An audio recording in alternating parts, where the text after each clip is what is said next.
I believe the children are our future. Teach them well and let them lead the way. Show them all the beauty they possess inside. Give them a sense of pride to make it easier. Let the children's laughter remind us how we used to be. Everybody's searching for a hero. People need someone to look up to. I never found anyone to fulfill my needs. A lonely place to be. So I learned to depend on me. I decided long ago never to walk in anyone's shadow. If I fail, if I succeed, at least I live as I believe.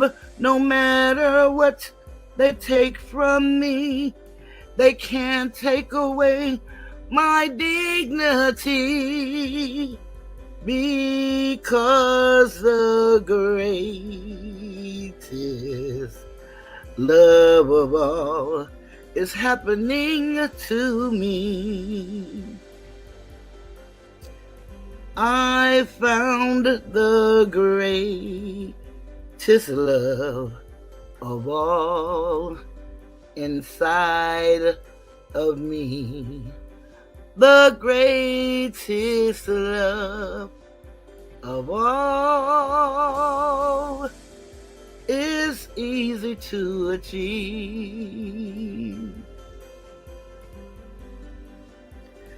Learning to love yourself is the greatest love of all.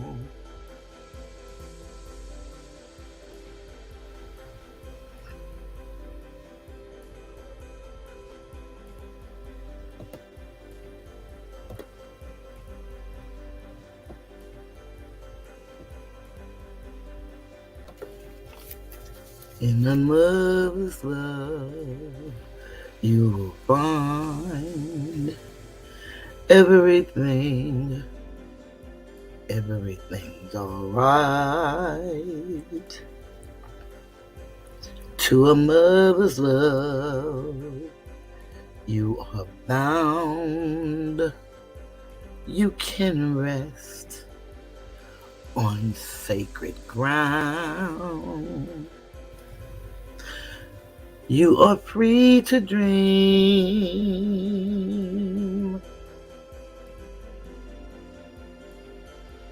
because she sees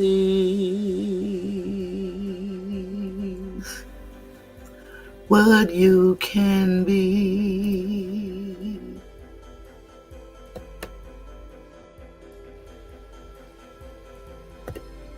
Greetings and welcome to the Tiger's Den. This is the voice of Cheryl, and I am Toothless Tiger. Hi, James. How you doing? Thank you. Greetings, my Drea, Phyllis, and anyone that's in the chat that's not chatting. Greetings to all. Well, a few days ago, I asked a question.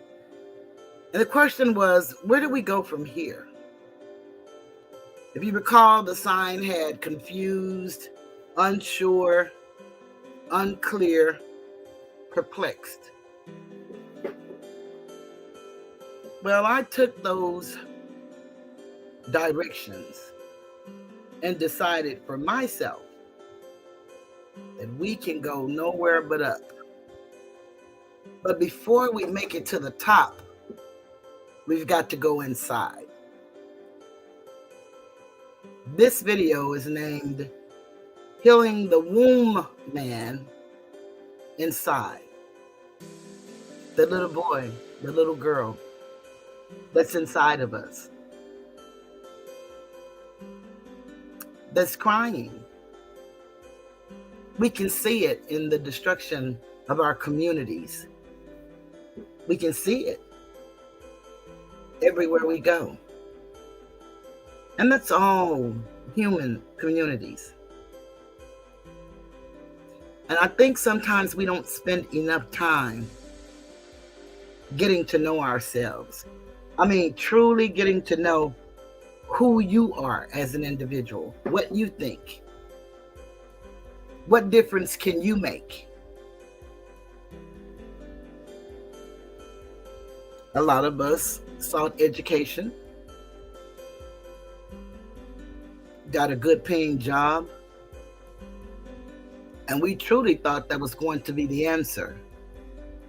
You know, for all the things that we didn't get when we were young that we felt we should have gotten.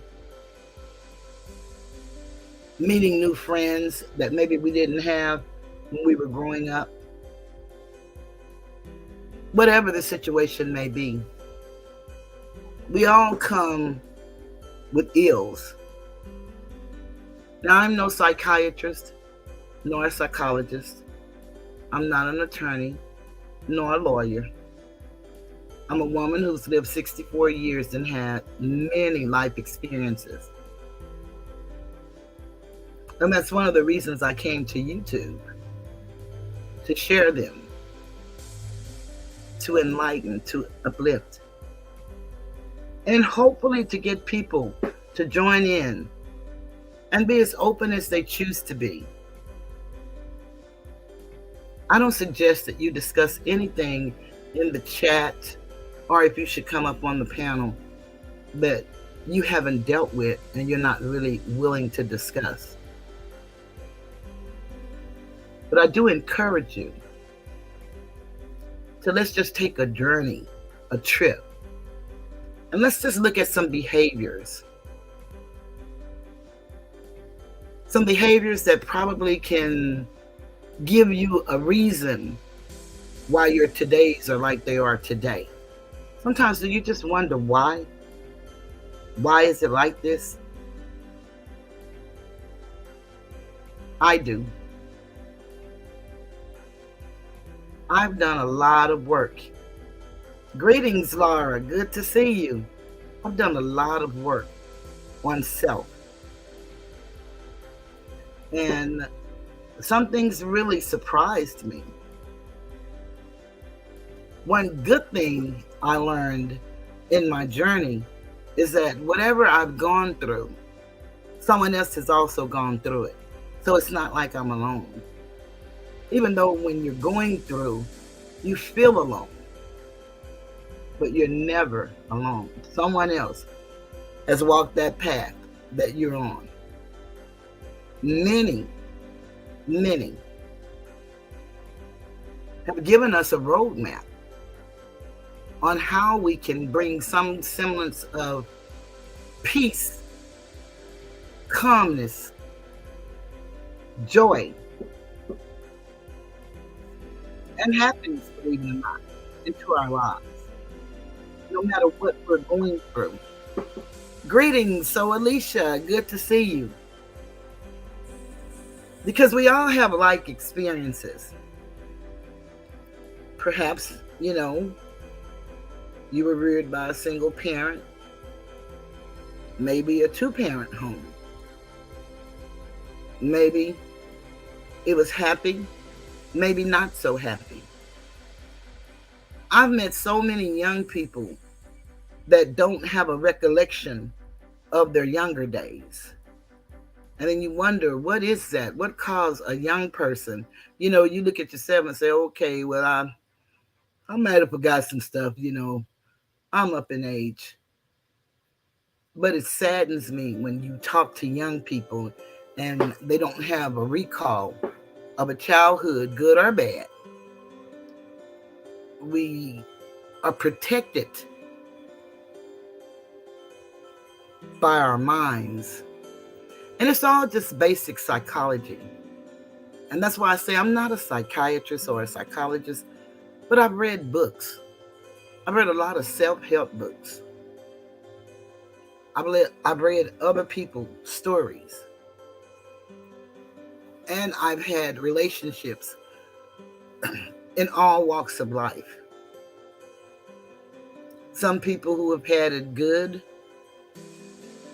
some who have had it better than others, some bad, and some worse than others. But as I stated before, we all have like experiences. And no matter what our beginning is, it's our ending is what we deal with in today. And as long as we have breath in our body, we have the ability to change and to do better and to do different. We have the ability to do that. So I went and I just did some research, and I found 7 behaviors that might indicate childhood emotional neglect. If you can identify or relate to any of these, get your pen and paper, jot you some notes, and do some research.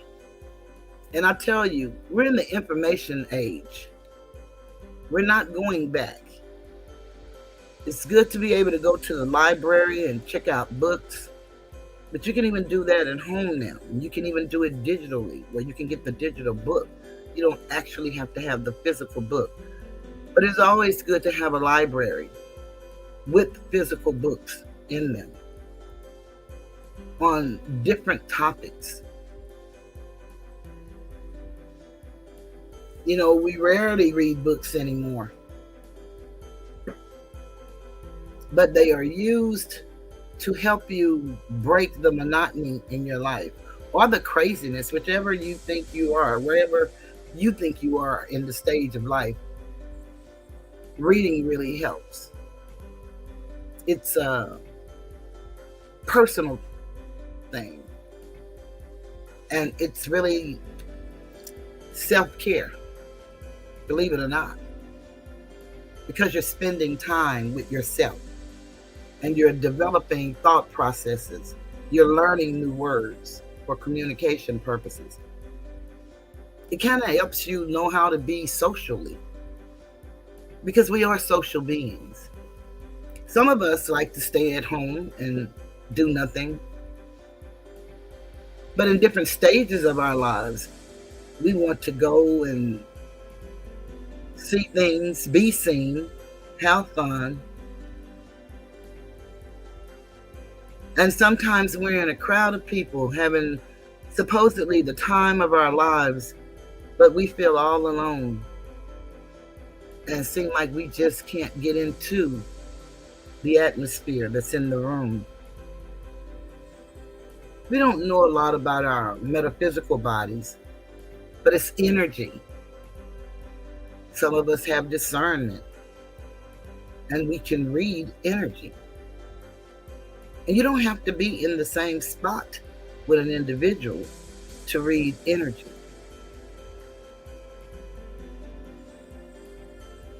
I saw some beautiful videos the last couple of days. Uncle Suge had one with 2 ladies that were fantastic, Jeanette and Veronica. And they were talking about wellness, taking care of yourself. And not only did they give suggestions, they even gave solutions. They talked about the different types of coffee. And I didn't know this. I learned something today, that the coffee that we buy normally, it has mold in it. I had no idea. And I love me a good cup of Folgers. At least that's what I think we're drinking. That's what it smells like when you smell the coffee brewing through the household. But it was very interesting. And they were talking about our gut. You know, how our gut is like our central nervous system and really controls everything. And you know, I always tell everybody, believe in your gut. You know that you know when you feel it in your gut. Trust yourself. A lot of times we won't do that. We don't trust ourselves. Then he had a video the night before talking about YouTube and showing about buying subscribers, views, likes, things of that nature. And how YouTube is really kind of, the algorithms now are different. And they're looking for more engagement as opposed to the big numbers. And that put a smile on my face, because I believe I have one of the best chats on YouTube, and we truly engage. So, hi Carolyn, greetings. Good to see you. So we're going to go into these behaviors. And like I said, get you a pen and a piece of paper and just take some notes. And when you get an opportunity between your busy time and you got a little downtime, if you don't have a book that you can pick up and refer to, get your phone, go to your computer, and ask Google. And I bet you'll get the help that you're looking for. Of course, it does not take the place of a doctor, a counselor. I believe in counseling. A lot of people don't. But I think that we forever need counseling. And as we were taught as children, you want godly counseling, the sending you in the direction in which you should go. And one good thing about counseling, they can't tell you what to do, because after all, whatever you discuss, whatever you come up with, you're the one who have to actually do the action. I believe in the you factor, and only you can accomplish whatever it is that you set your sights on. A lot of times our lives are so busy, and if you didn't get a formal education, we don't realize just how busy we are and how we may need to schedule our time and make sure that we schedule time for ourselves. We're so busy being there for other people, so we tend to neglect ourselves. We're fighting somebody's battle. We're warding off whatever is coming toward us, whatever it is. But sometimes you just need some me time, just some alone time. And you would be surprised how comforting it is to spend some me time reflecting on who you are, who you'd like to be, and then showing gratitude from where you came. We've all heard that saying that, I might not be where I want to be, but I'm thankful that I'm not where I used to be. And that's true today. 7 behaviors that might indicate childhood emotional neglect. Number 1 is becoming upset when people do not notice important things to you, such as a haircut, a recent promotion, or accomplishment at work, or your birthday even. That feeling that they don't care often results from not having these needs met in childhood. It brings up feelings of not being seen and not mattering. And a lot of people demand respect. And if you ask them the definition of respect, they don't understand it. They'll give you everything but what respect is. And we know that the re is repeat, and the spect is to see. And all you're asking is to see me, hear me.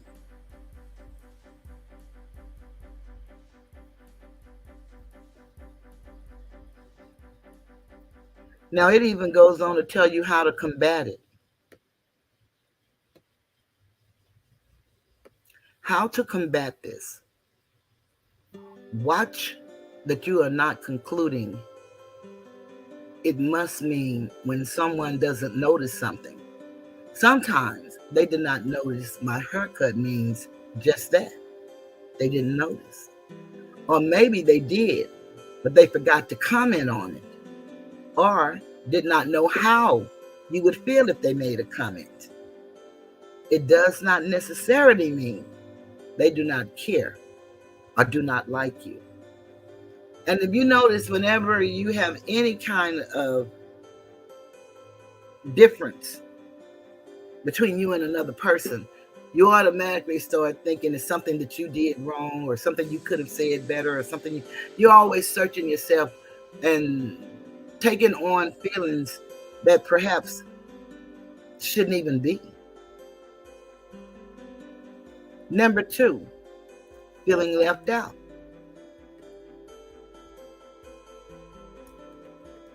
That familiar feeling of not being included in conversations, social gatherings, or other events triggers the feelings of not feeling included in the family of origin. While sometimes this is normal human experience, people who experience childhood emotional neglect experience this as more painful and sometimes as a hindrance to healthy friendships. Greetings, FRW.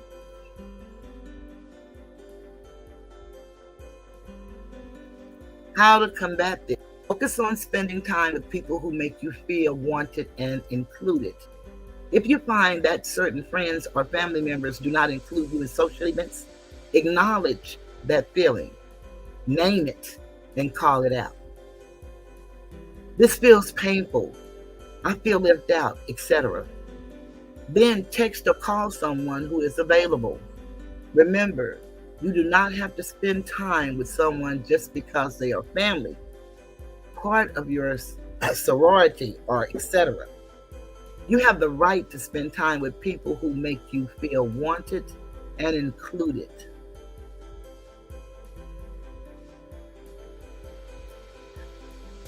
These steps kind of help us look at things to see how we mature and how we transform from boys and girls to men and women.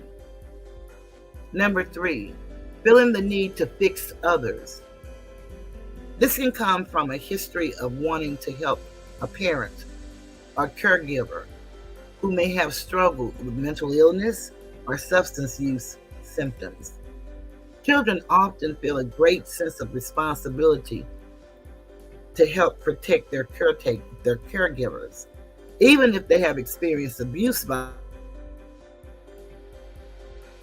This can create the cycle often termed codependency, in which an adult desires to fix someone they love and care about. And I know that feeling oh too well. How to combat it? Identify the feeling that arises when you have a desire to help the other person.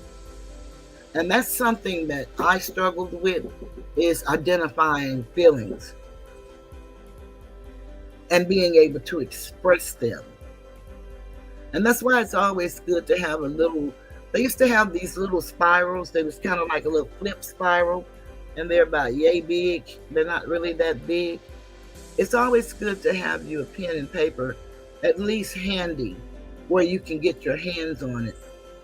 And as you think of things, or if you experience something that causes you discomfort, jot it down so you can go back and visit that. Hey, long head nephew, how you doing? Good to see you. Jot it down so that if you can't spend time on it at that moment, you want to just notate what it was, how you felt, and the date and time that it happened to you. Greetings, Crystal. Glad to see you.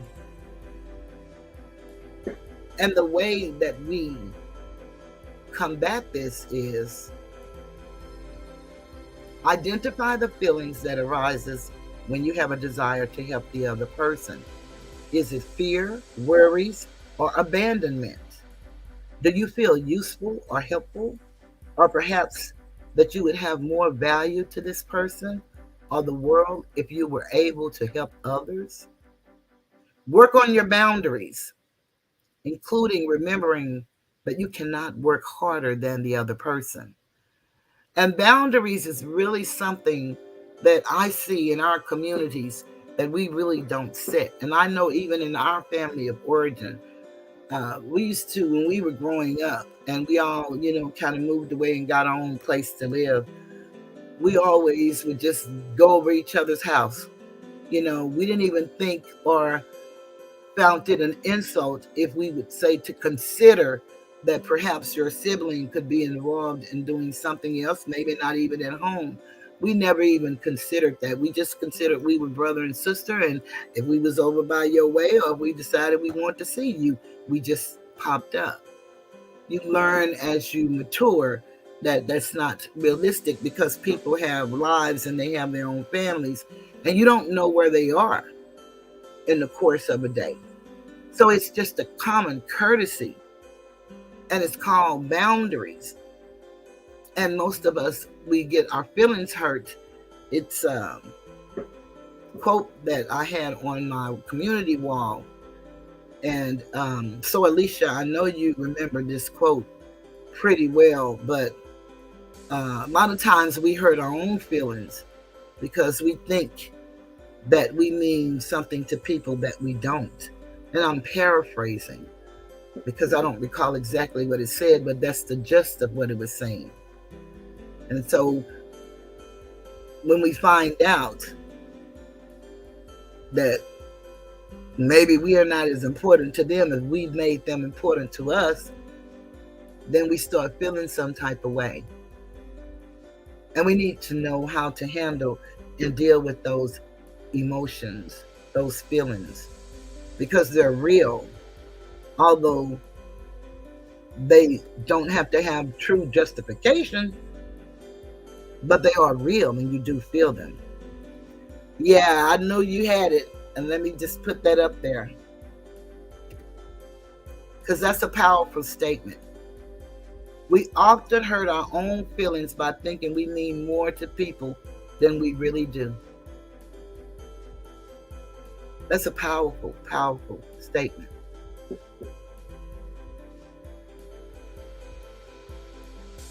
Crystal said, yes, I had to learn how and when to set boundaries for my family members, including my adult children. And that's very true. And when you grow up, especially if it's, quite a few of you all, like it was 8 of us, and at least 6 or 7 of us were at home at the same time, you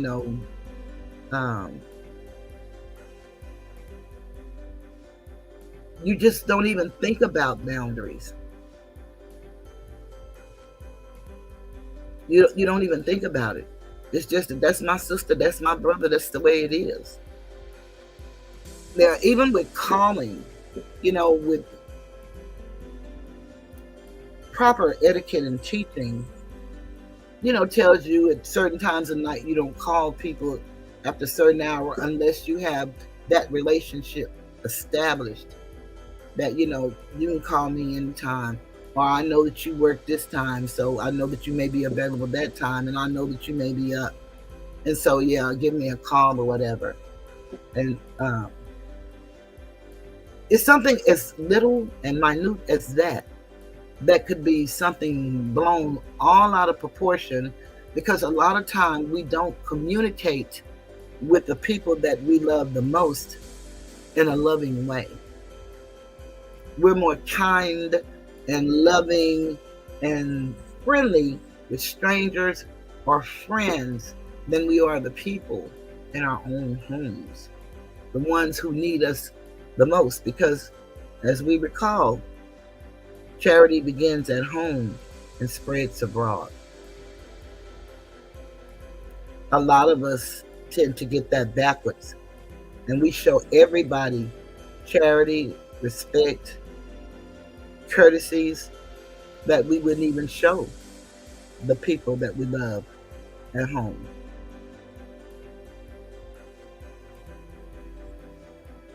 And then we may get caught up in feeling guilt or shame because we come to realize that we're actually doing that. And instead of reconciling it within ourselves, what we'll end up doing is internalizing it and not feeling the feelings that we need to feel. One of the things that I learned as I worked the program of Alcoholics Anonymous, and like I said, I never had an alcohol problem. I was a codependent person, and it was so much pain in the rooms of Al-Anon. Those women, I just didn't even understand how they could be in that room with the stuff that they said they were doing. And this young lady, she saw the frustration on my face one day, and she said, "Why don't you come in here with us?" And I told her, "But I'm not an alcoholic or a drug addict." She said, "The big book says the only requirement for membership is a desire not to drink. And so all you have to do is come in and say who you are, and you have a desire not to drink." And that's what I did, and I actually worked the 12 steps. And it's so liberating when you actually sit down and work out the 12 steps, because they are universal. It's a spiritual program, and you have a confirmation, a transformation, and an affirmation. If you do these things, then you're going to be all right.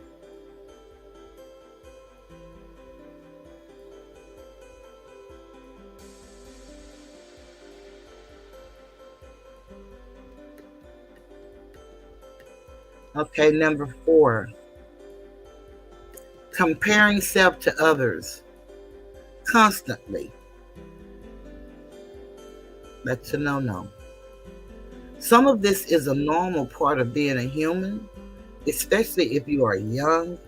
Society often influences young people to look and act a certain way, to fit within their social groups, confines. But if you notice that you are doing this constantly, comparing your body, career choices, relationships, and the family to everyone you see in person or on social media, it might be a sign that you have low self-esteem or a lack of self-confidence. How to combat that? When you notice yourself comparing yourself to others, put the phone down, stop scrolling, and do something else. If you are in a social or a work setting, shift your focus to another task. Remind yourself that things are not always as they seem, as we can only ever see one part of someone's life. Your story is different. No better, no worse. And that's very important, because a lot of people compare themselves to others, or they become competitive with others. And you don't have to do that. You don't have to do that at all. Crystal says that, so Alicia, some parents really don't have the tools to get control of the situation, because you can no longer discipline the child, which is now an adult. That's so very true, Crystal. I was one of those parents that I was willing to go to jail for mine, because no one was not going to tell me I couldn't discipline my child, because I wanted my child to have everything he needed that I knew, and I didn't have it all. But like I said, I'm a person, I believe in counseling and therapy. And when I went to Al-Anon, switched over to AA, he went to Alateen. And then we got family counseling, and then we got individual counseling. And those programs truly helped us. And then we would have open conversations. And I gave him permission to be open and honest and to speak freely. And he does that to this day, and he's 42. So A lot of things that we think that we know, we really don't. And that's why it's good to talk with one another, not to compare ourselves to that person, but to glean some knowledge from that person. Or perhaps we know the way we deal with certain things, and we possibly could share that with that other person, and then it's up to them if they want to, follow through or not. It's on them. But at least we would have shared. Number 5, always feeling like people are not listening. I see this in people who have a history of not feeling heard in childhood. And this person who wrote this article that I found on the internet, this is a practicing psychologist. How to combat this? Take a breath and look at the situation. What is going on? Is the other person looking at their phone or standing with their back to you? If so, then say, it appears you are not listening. Should we start this conversation again later? If they do not appear distracted, note the feeling. And remember, I told you it's always good, really, to have you a little scratch pad. I used to have a real great love for phone books. And then I used to like those little pads that you keep and put in your purse. They look like diaries, but they were kind of like planners, but they used to have a lot of paper that you can write in. It's always good to memorialize whatever you're going through, and not for anyone else's eyes, but for yours, so that you can see and feel and know what you're going through. It's always good to do that.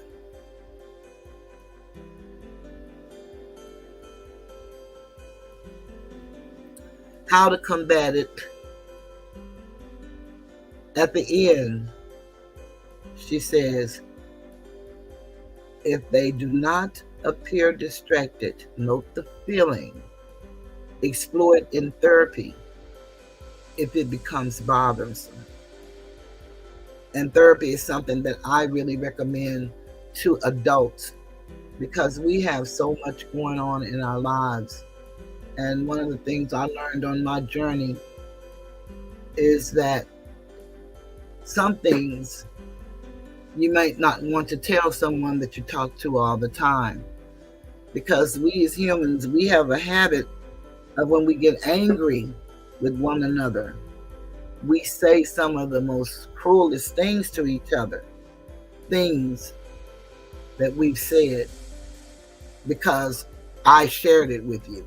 So it's called ammunition, is what we say in the hood. You give them the bullets to shoot you, because you're thinking that you all are having an in-depth conversation, and you all are on a deep level and really sharing that camaraderie.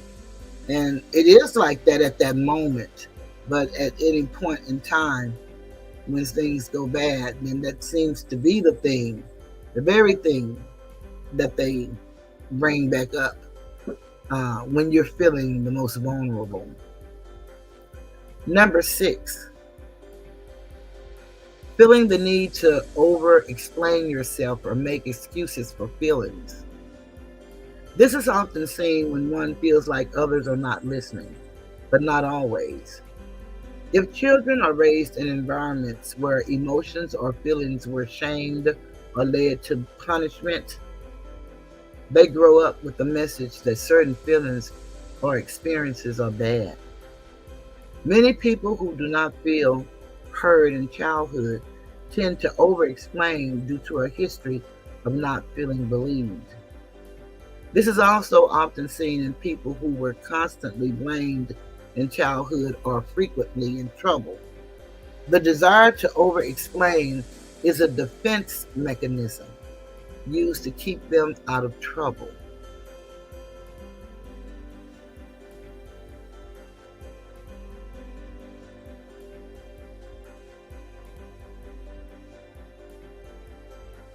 How to combat this? When you notice yourself over explaining or making excuses for feelings, take a breath and remind yourself that you are not in trouble. You do not owe anyone excuses or explanations for how you feel. And that's really a comfort to know, because even as adults, we find ourselves, and we're not wanting to hurt other people's feelings. And it's a difference in being considerate and controlling how someone else feels, because we don't have that power. Everyone chooses how they respond or react to whatever it is that happens to them in the course of a day. So a lot of times, too, we have to give ourselves permission for things that we would grant other people permission, but we would constantly berate and beat up on ourselves.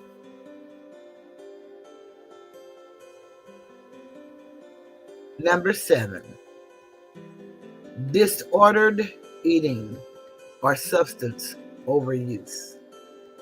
When children are emotionally neglected, they often turn to food or other substances to fill that void, sometimes leading to overeating or substance overuse.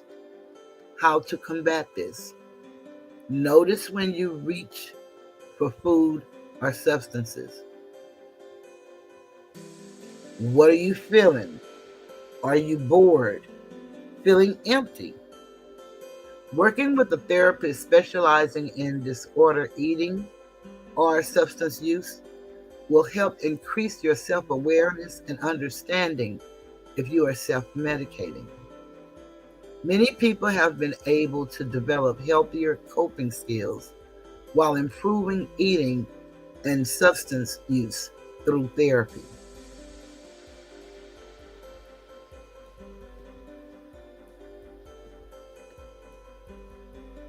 Those are things for all of us, both men and women, that we can look at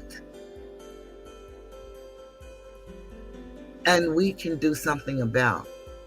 And even if you choose not to get a therapist, I'll tell you unequivocally, writing is therapeutic, because what you're doing is giving yourself an opportunity to get it out of you.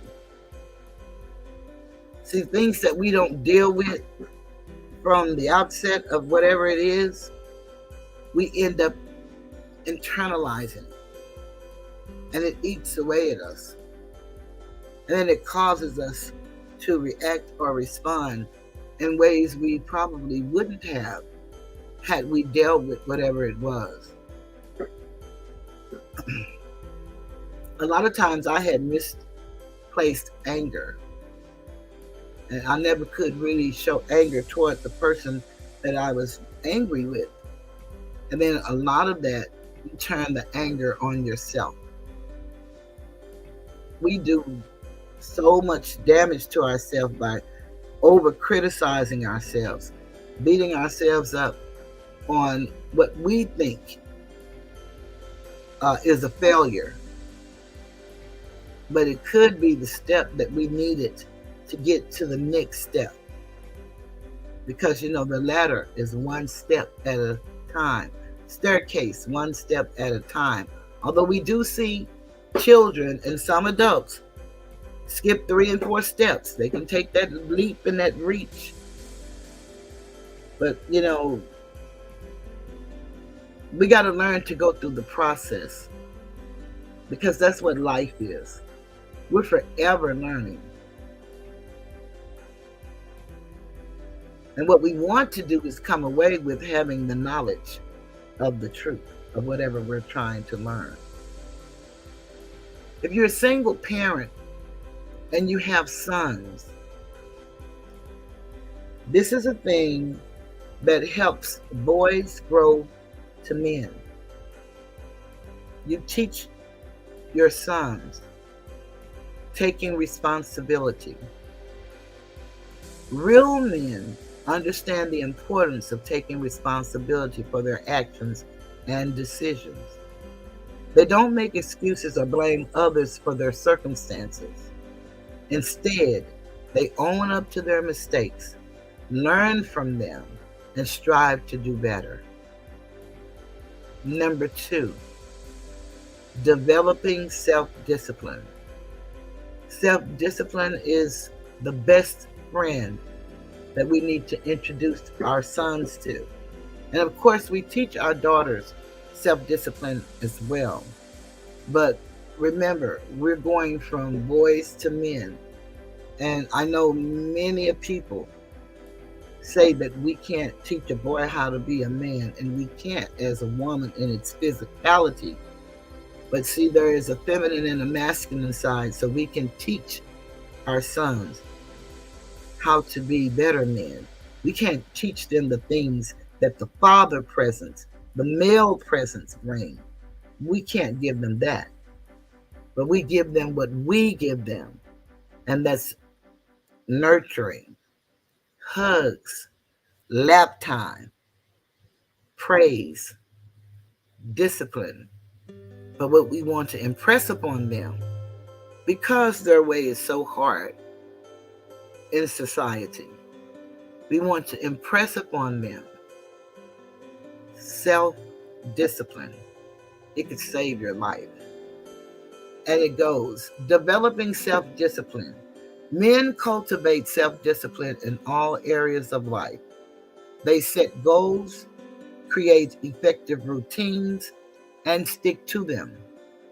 By mastering self-discipline, they resist instant gratification and make choices that align with their long-term visions.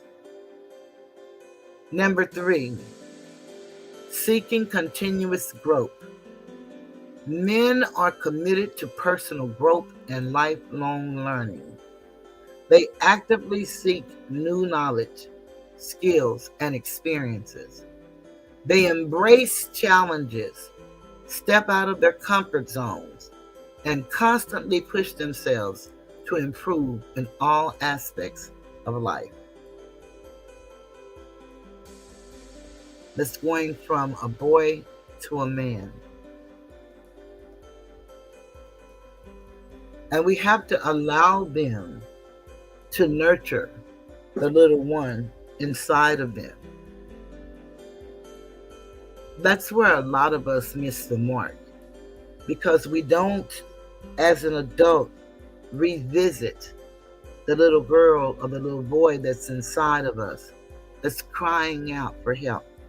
Maybe it's some issues that we didn't deal with along the way.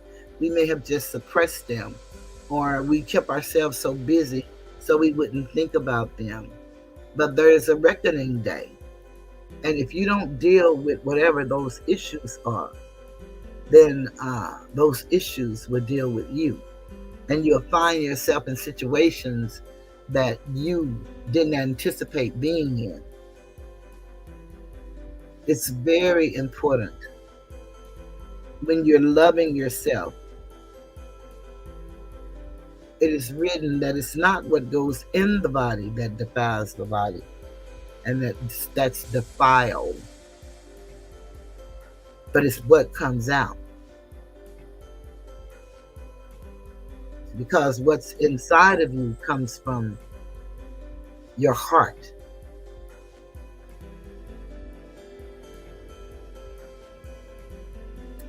Oh, thank you, so Alicia.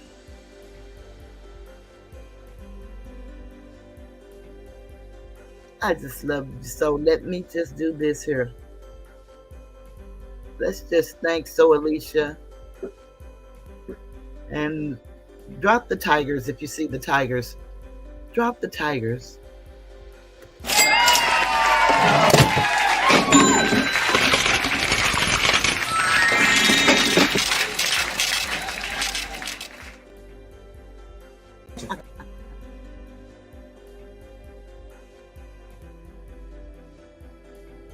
Your face. Just to remove the excess water. Now she's coming This out. is how you do it. Thank you.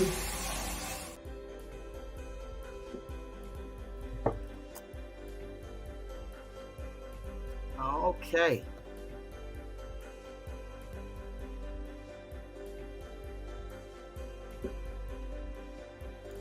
Cultivating emotional intelligence. Men understand the importance of emotional intelligence.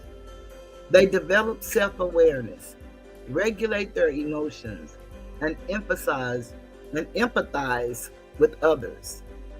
They communicate effectively, handle conflicts maturely, and build strong, meaningful relationships.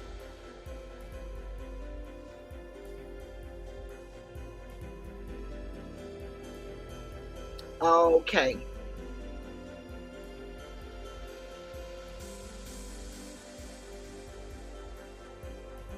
And that's very important, cultivating emotional intelligence. Greetings, Boss Cap. Glad you made it. That cultivating emotional intelligence is very important because, see, one thing about men, and this is so very true because I remember when we were growing up, my brother is like 2 years older than me, one of my brothers. And he used to tell me, that stuff mama tell us about fighting and I like work for you girls, but guys would try you and you gotta defend yourself. And that's so very true. You see it all the time. Today, in today's society, the girls seem like almost more masculine than the guys. And they're doing more fighting and shooting and all of those kind of things. But in general, one thing men know, that it's only one or two things you're going to say before you're going to have to see them. They're not going to, like women, to go back and forth forever and ever and ever. Men don't do that. And that's why it's very important that we have men in our sons' lives, not because we can't teach them right from wrong, because that's what we do as mothers. But what we can't, and they can't convey to us, those emotions and those feelings that go through their body as they're changing from a little boy, our little baby boy, to a young man, into manhood. But this is what men do. Number 5, showing respect. Real men treat others with respect, regardless of their background or status. They listen attentively, value different perspectives, and treat everyone with dignity.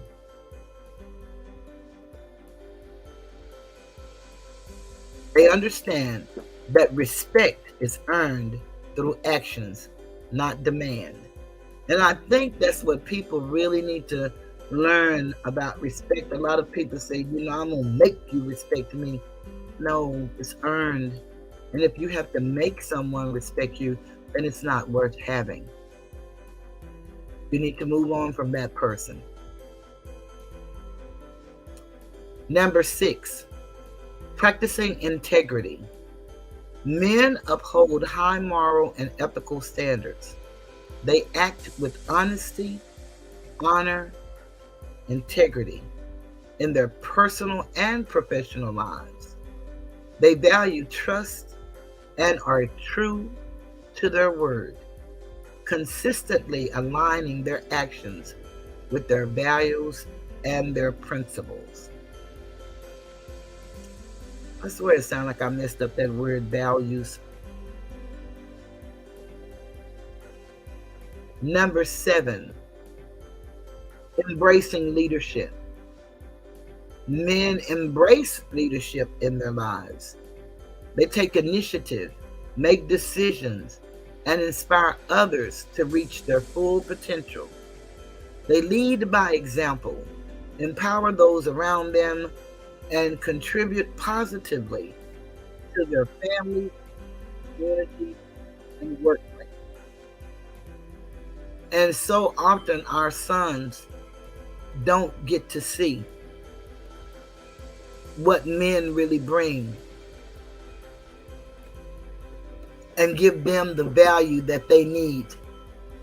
Greetings, Asatar.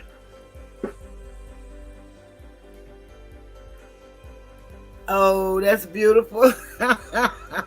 You out shopping with the boys?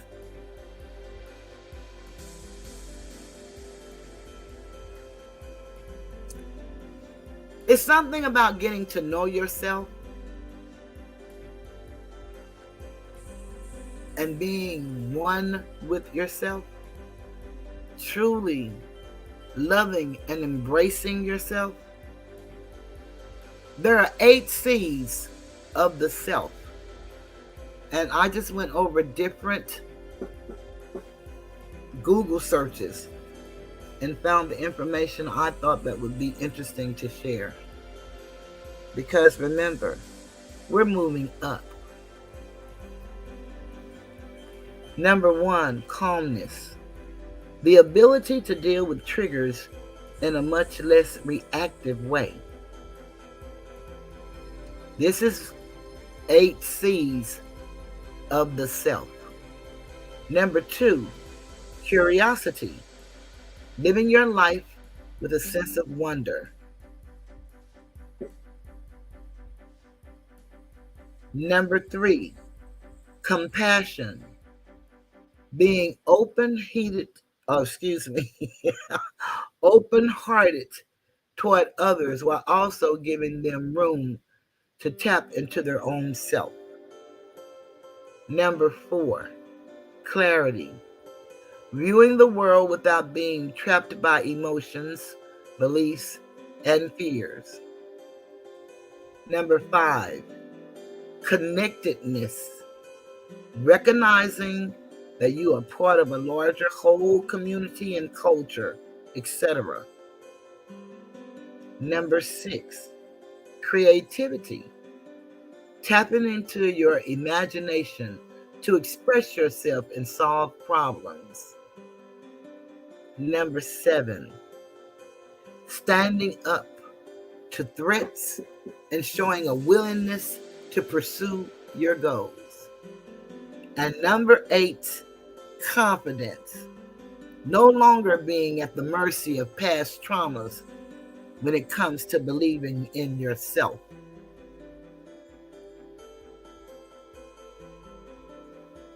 Asatar said he got them a couple of video games. No, not Paw Patrol. Game in FIFA 2023, a soccer game. Not to mention the endless amount of clothes. Well, that's exactly what they just said daddies do.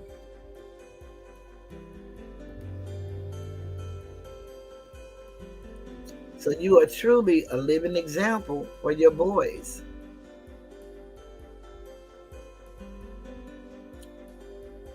There is a word that gets thrown around a lot lately, and I hear it more on YouTube than I hear it in my private life.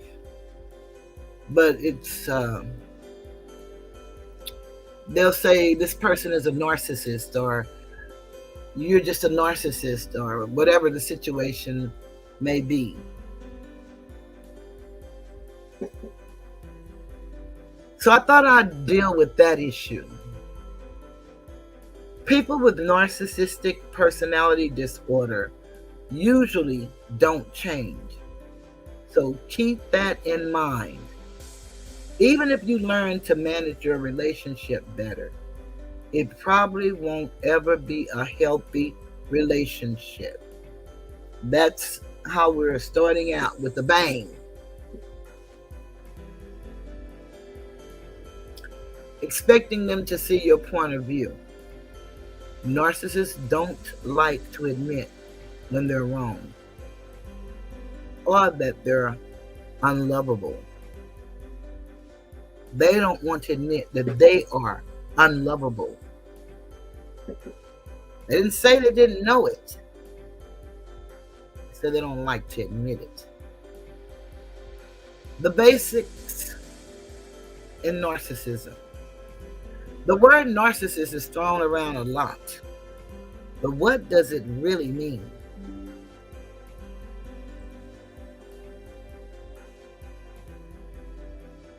Narcissism, symptoms and signs. And it's written by the WebMD editorial contributors.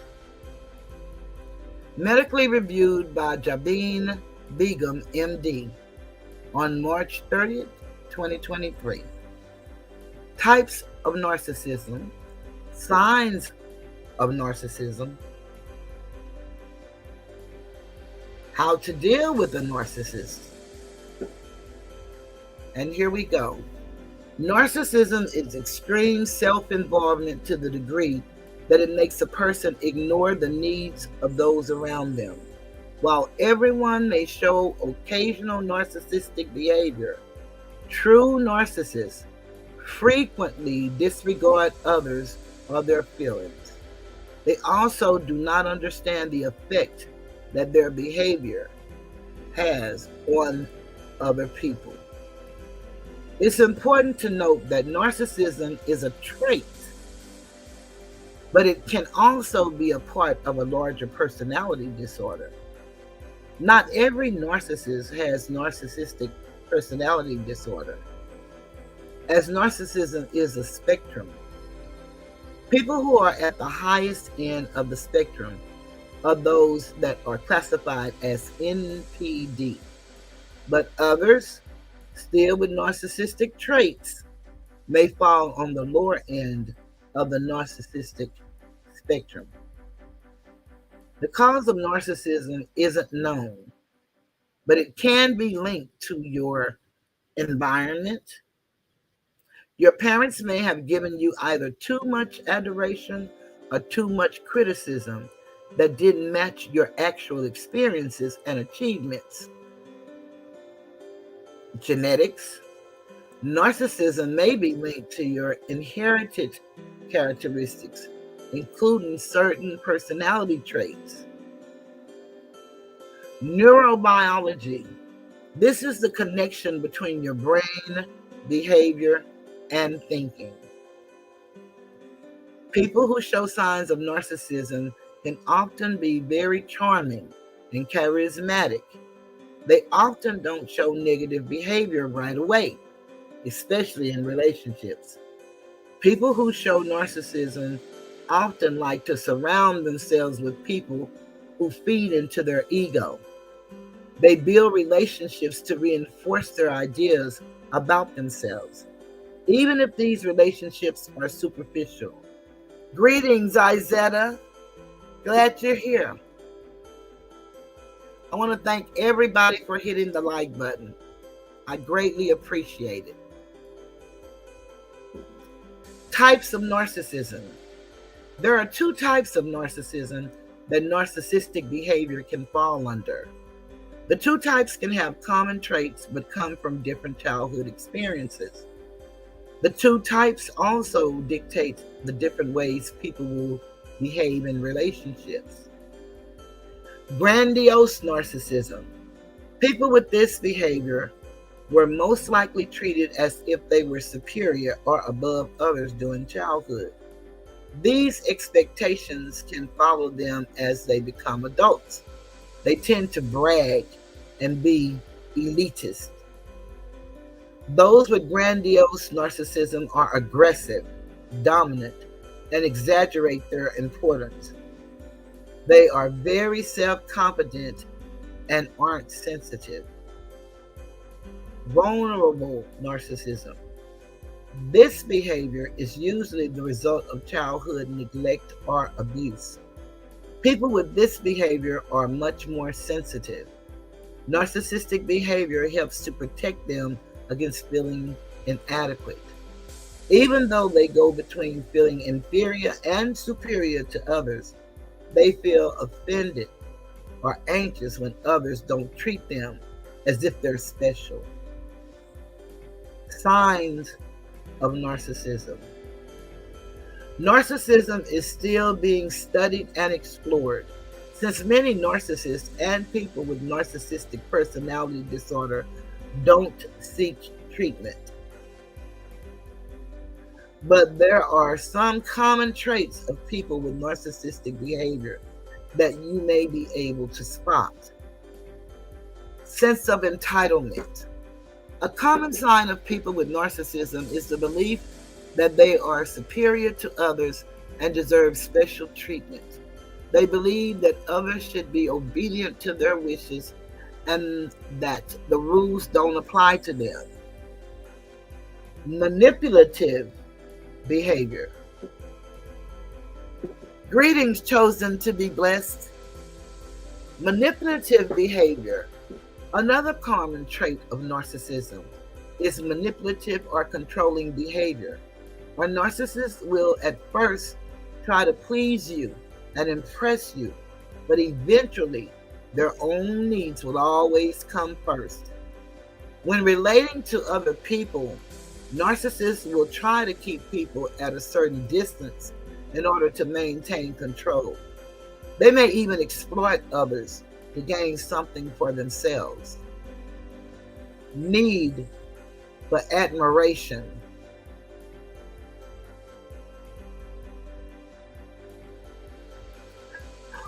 One of the most common signs of a narcissist is a constant need for praise, and people with this behavior need to feel validation from others and often brag or exaggerate their accomplishments for recognition.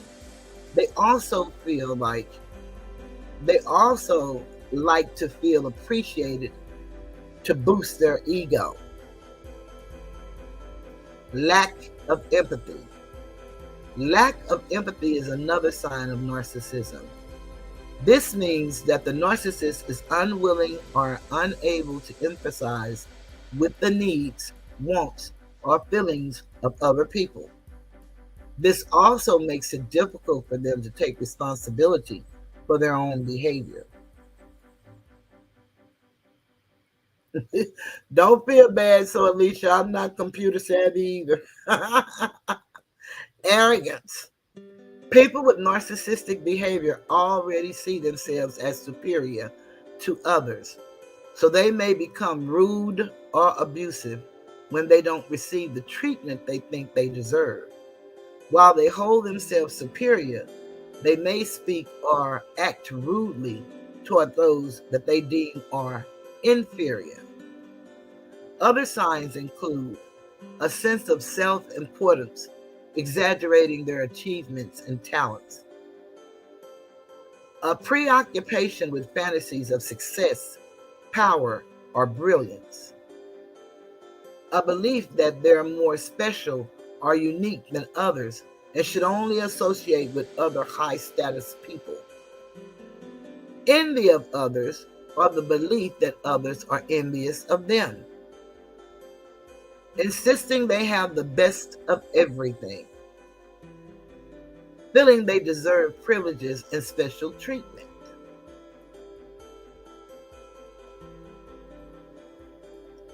If you recognize narcissism in yourself, you can learn to have more self-compassion. This means treating yourself with kindness instead of comparing yourself to others. This can lower your need for praise and recognition. And they're talking about in excess, unhealthy type of way.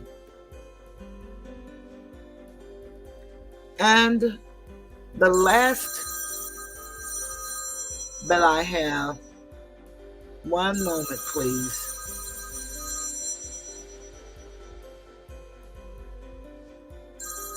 I'm trying to see what I need to do here. Oh, here it is.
Thank you for waiting. There was no emergency or anything. I just had to take that call. Now, the other 8 things of narcissists comes from a spiritual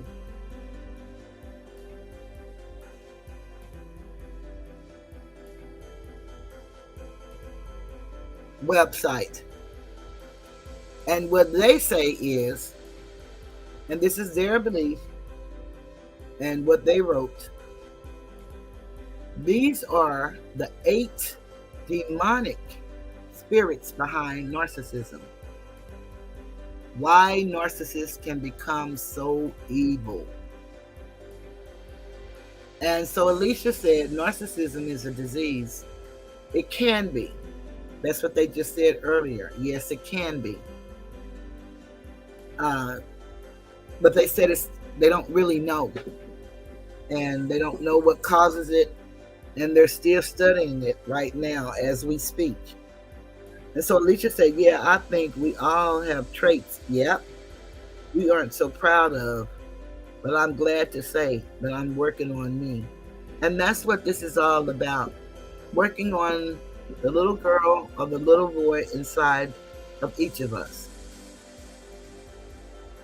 Once you master that and master you, it is never a problem to communicate with or to cut someone off.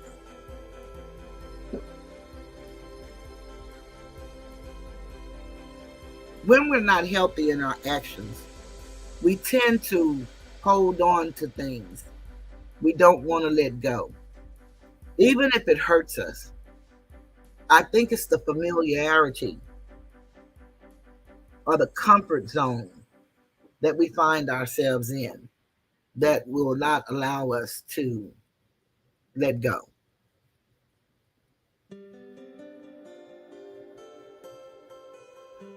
The spirit of envy is the first one. Envy is a bitter and resentful feeling that arises due to someone else's success or good fortune. It is a close relative of covetousness, and the Bible has made it crystal clear. And I say the Sun Book has made it crystal clear that such feelings are unacceptable, as stated in the commandment, thou shalt not covet. Envy fuels a range of negative emotions and can quickly consume us if we let it. Understanding this connection is crucial as we prepare ourselves to combat it and safeguard our mental and emotional well-being. Number 2 is the spirit of control. And so Alicia said, hello. Have you ever felt suffocated by someone's need to control every aspect of your life? This is the work of the spirit of control. Those who possess this spirit seek to dominate and manipulate those around them for their personal gain. Narcissists are experts at this form of manipulation, preying, preying, on the vulnerable and using their emotions as a weapon to gain control. However, we have the power to break free from the spirits hold by relying on God's strength and wisdom. Number 3, the spirit of pride. If you ever encounter someone whose sense of superiority is overwhelming, this is the work of the spirit of pride, which is at the root of any egocentric structure. Narcissists often display this trait, demanding their own way and boasting about their achievements. Their sense of entitlement can be seen in the subtle and not so subtle ways. They try to alleviate themselves. I'm sorry. I put an I in there and it's not there. They try to elevate themselves above others. Their victim mentality only adds to their arrogance, creating a toxic dynamic that leaves those around them feeling inferior and small. However, it's important to remember that God values humility above all else. Number 4, deception. If you ever felt like the words coming out of someone's mouth didn't match their actions, this is the work of the spirit of deception, also known as a lying spirit. Narcissists are masters at using language to manipulate and confuse those around them, changing the meaning of words and concealing the truth. Their ultimate goal is to boost their own ego at your expense, leaving you feeling lost and unsure of what's real. These evil spirits also lead to religious bondages, superstitions, false prophecies, accusations, gossip, slander, and false teachings that can leave us feeling trapped and hopeless. Narcissists are Satan's mouthpiece on earth, spreading deceit and confusion wherever they go. However, as faithful believers, we must cling to the truth found in God's Word and stand firm against these deceivers. Remember, those who act faithfully and speak the truth will earn the praise of the Lord. Don't let the spirit of deception take hold in your life. Rely on God to guide you through the confusion and reveal the truth in all situations. You are worthy of honesty and transparency. And with God by your side, you can break free from the narcissist's web of lies and confusion. Number 5, the spirit of confusion. Confusion is a sneaky and dangerous tool that the adversary uses to sow seeds of doubt and confusion in our minds, leaving us vulnerable to his attacks. It's like a smoke screen that clouds our thoughts and distracts us from God's message, often making us question our own sanity. Narcissists thrive in this environment, as confusion shifts the focus away from their wrongdoing and towards our disorientation. This spirit is insidious and can make us feel overwhelmed and helpless, doubting our faith and our ability to discern right from wrong. Number 6, the spirit of condemnation. This spirit plays right into a narcissist's playbook as it promotes vicious accusations aimed at finding fault in their victims. The narcissist's strategy is all about deflection, and this spirit serves as a tool to shift the blame and make their victims feel helpless. The spirit of condemnation is pervasive, and the narcissist will often nitpick and criticize every action, making it seem as if their victim can do nothing right. This constant barrage of negativity can crush our self-esteem, leaving us feeling ashamed and worthless. It's essential to recognize this spirit in our lives and understand that we don't have to live under its influence. Remember, you are valuable and loved in the eyes of God, and nothing the spirit of condemnation says can change that. Yeah, so Alicia, I thought it was pretty powerful when I was getting it together. I thought this is a beautiful way to change the trajectory of our lives here at the Tiger's Den and what we're trying to do and trying to accomplish. So I felt very, very good when I was meditating and trying to think of which direction I was going to go. And clarity comes with meditation and alone time. Clarity really does come. The spirit of witchcraft. It's essential not to dismiss all forms of witchcraft as merely voodoo or black magic. Narcissists are, in fact, skilled manipulators, and they play a crucial role in inciting rebellion and witchcraft. As 1 Samuel 15:23 reminds us, the sin of rebellion is comparable to that of divination and arrogance. Many often associate this malevolent spirit with Jezebel due to her involvement with idolatry.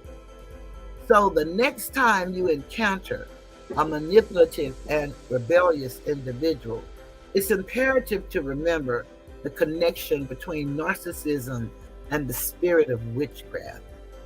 Keep this in mind as we explore ways to protect ourselves and maintain a strong relationship. And as the author stated in the beginning, it's essential not to dismiss all forms of witchcraft as merely voodoo or black magic, because all witchcraft is not on the dark side. You have to realize the person and how they're using it,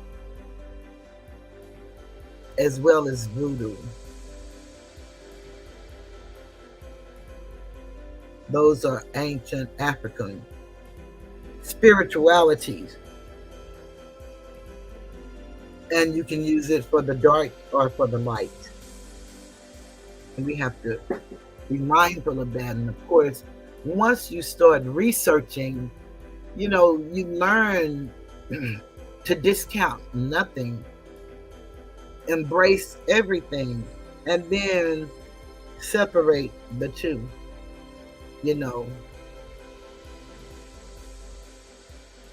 Like the wheat and the chaff, they grow together, and then you'll know what's what. The spirit of fear, and that's number 8. Have you ever come across someone who seems to be fearless and confident on the outside, but something just doesn't feel right? This might be the work of the spirit of fear, which is often at the root of a narcissist's behavior. Despite their outward bravado, narcissists are often deeply fearful and insecure. They put up a confident facade to hide their inner turmoil, hoping to impress others into believing they truly have confidence where none exists. In reality, they are just immature.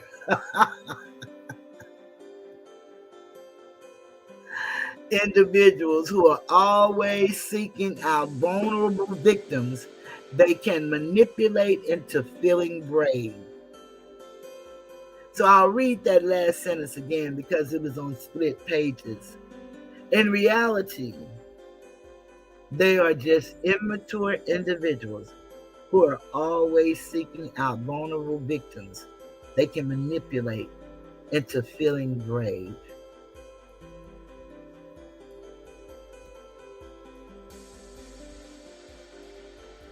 I thought that was a very good topic. And let me come back on camera. That bear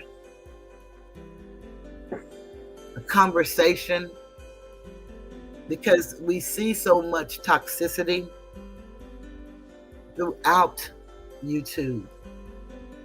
And it's more prevalent to us because of where we are. But we know it's humans everywhere. So it is the same all over. Probably some not as bad as others. Because, one of my strong beliefs, all of us are sick Some of us are just sicker than others. And what we do is once we take on adulthood, or we do our best to take on adulthood, we have to start behaving like adults. And many of us are trapped inside of that little girl and that little boy. Because oftentimes, what I've learned through my studies and research is that wherever the trauma took place, that means whatever age you were, that's where you really actually emotionally and, as some say, mentally stop functioning. You're going to continue to grow as long as you have life, but your capacity to reason, to use logic, to make right decisions, it stops at that age. And so when you're talking to an individual that you think you're talking to a 49-year-old or 55-year-old or 64-year-old, that may be their age in number, but you may be talking to a little 6-year-old that discovered when they were 19-year-old that they were molested as a kid.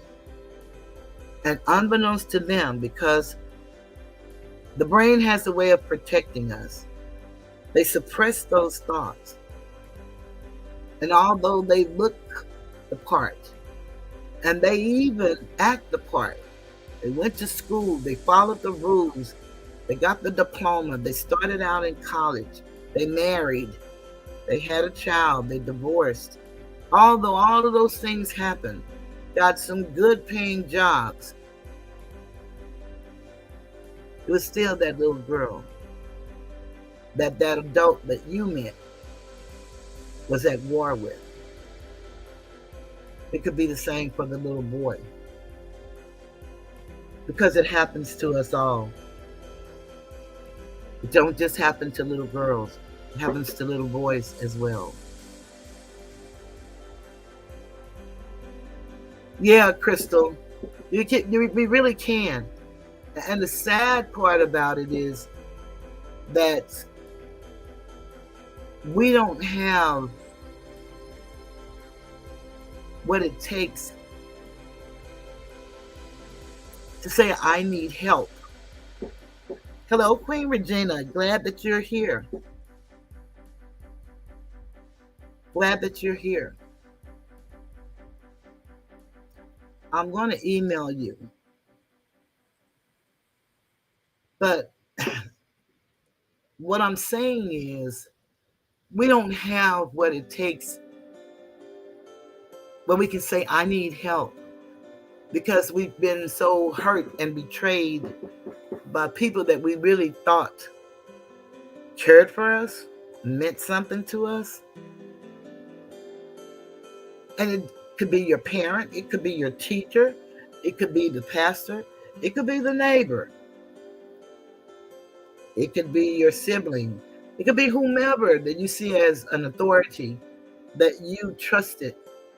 And somewhere along the way, a lot of people think people that hurt and have pain and do unscrupulous things come from a bad home. That's not always true. Home could be beautiful, but you encounter people when you leave home. You encounter all types of people. So it could be anything, and what people have to stop doing is dismissing what probably don't bother them, but it may bother that person that said they had a problem with it. You know, I know as a human being, we tend to judge people by our insides. And, you know, some of that is acceptable. But if we're going to be mature, we have to lay aside what we think and feel. And we have to listen attentively to the person that's talking to us. I thought I was an excellent communicator, I'm a great orator. I'm not really a great communicator. I know this. And when you know who you are and can embrace it and work to be better, I'm not stuck there. I've gotten a whole lot better. But when you can do that, then you can live in your authenticity. Because the greatest gift to me that you can give to another human being is an authentic you. You know, a lot of people take your kindness for weakness, and you're just trying to support them, and they think you're trying to buy them. And that comes with people that you know, your friends, your siblings, and you just are a giving person. Because we all were born with attributes of something great. And when you can step into yours, who you are, and know that's who you are, and don't let nobody define you, you define you. And I believe in the law of the land, God's law, nature's law, and that is, if you don't harm me and I don't harm you, no harm is done. I think that we as a people are going to have to start doing better, and especially here on YouTube, this is an opportunity for us to change lives, really, to change lives. When I started on my journey to stop the bullying, I was alone. But that's what I decided to do. And I'm grateful for everyone, whether they did it for real or for play, for clicks, likes, and views, whatever the reason. I'm grateful. And I still stand in this spot. I still believe there's so many women and men on this platform who really have a story to tell, who's really been bullied and hurt. And for whatever reason, they choose not to speak about it. Maybe they don't want to be the laughing stock. Maybe they don't want to be the next victim. But unfortunately, with what I just read, and a lot of these people showing a lot of these traits, you can't say who's going to be what. You just got to be willing to stand in your truth. That's all you got to be willing to do. See, sometimes you don't even have the strength to do it, but you have a Madria, you have a So Alicia, you have an Asator, you have a Ryan, you have an Uncle Shug, you have somebody you can fall back on, somebody who's encouraging you, somebody who's telling you that you got this, you can do this, and you believe you can, but you're still vulnerable because you're dealing with so many different emotions. You know, it's one thing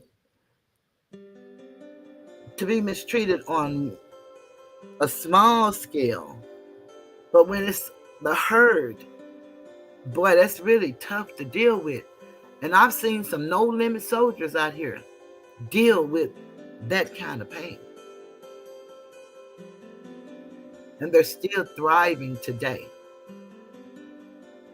And two of them are women on the opposite end of the spectrum, and I admire and respect them both. But time has come for us to put away childish things, toys we shouldn't have even been playing with. We don't have no babies in this sector. We're all adults. But the baby lives inside of us, and a lot of us haven't dealt with that pain. And we're stuck, and we don't know how to get out.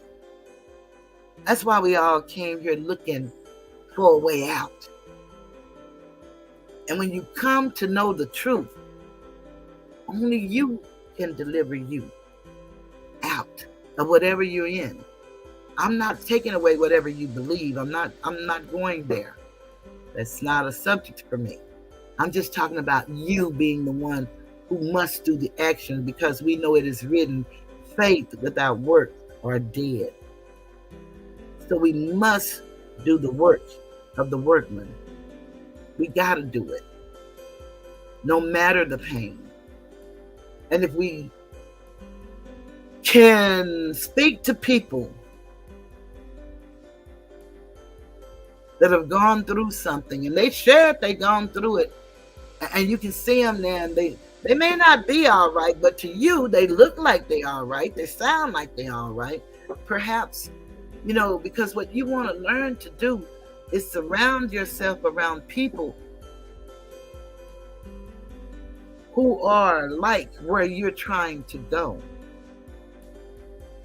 And that doesn't mean that you have to hang with people, you have to be on the phone with them, no, you just got to put yourself with people that makes you feel, or allow you to feel, because a lot of people don't even want you to feel unless it's pain. And we felt enough pain, and we've beaten ourselves up enough. It's time for us to start loving ourselves. The way YouTube is going, I don't know. You don't know what subject you can talk on and what subject you can't, that they would think that it's advertiser friendly. But I just came to help uplift a fallen humanity throughout the human race. Throughout the human race, no matter your belief system, your gender, your choice, your status, marital, divorced, single, polygamous, it doesn't matter to me. None of that has anything to do with me. It's who you are as a person.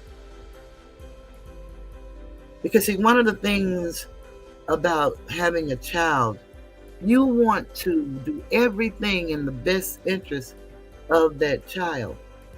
My sister said this at her oldest son's announcement party. My oldest nephew, we gave him an announcement party when he asked his girlfriend to marry him. And she did a beautiful speech. And one of the things that she reminded us is our children do not, and I'll say it the way she said it so you can hear it.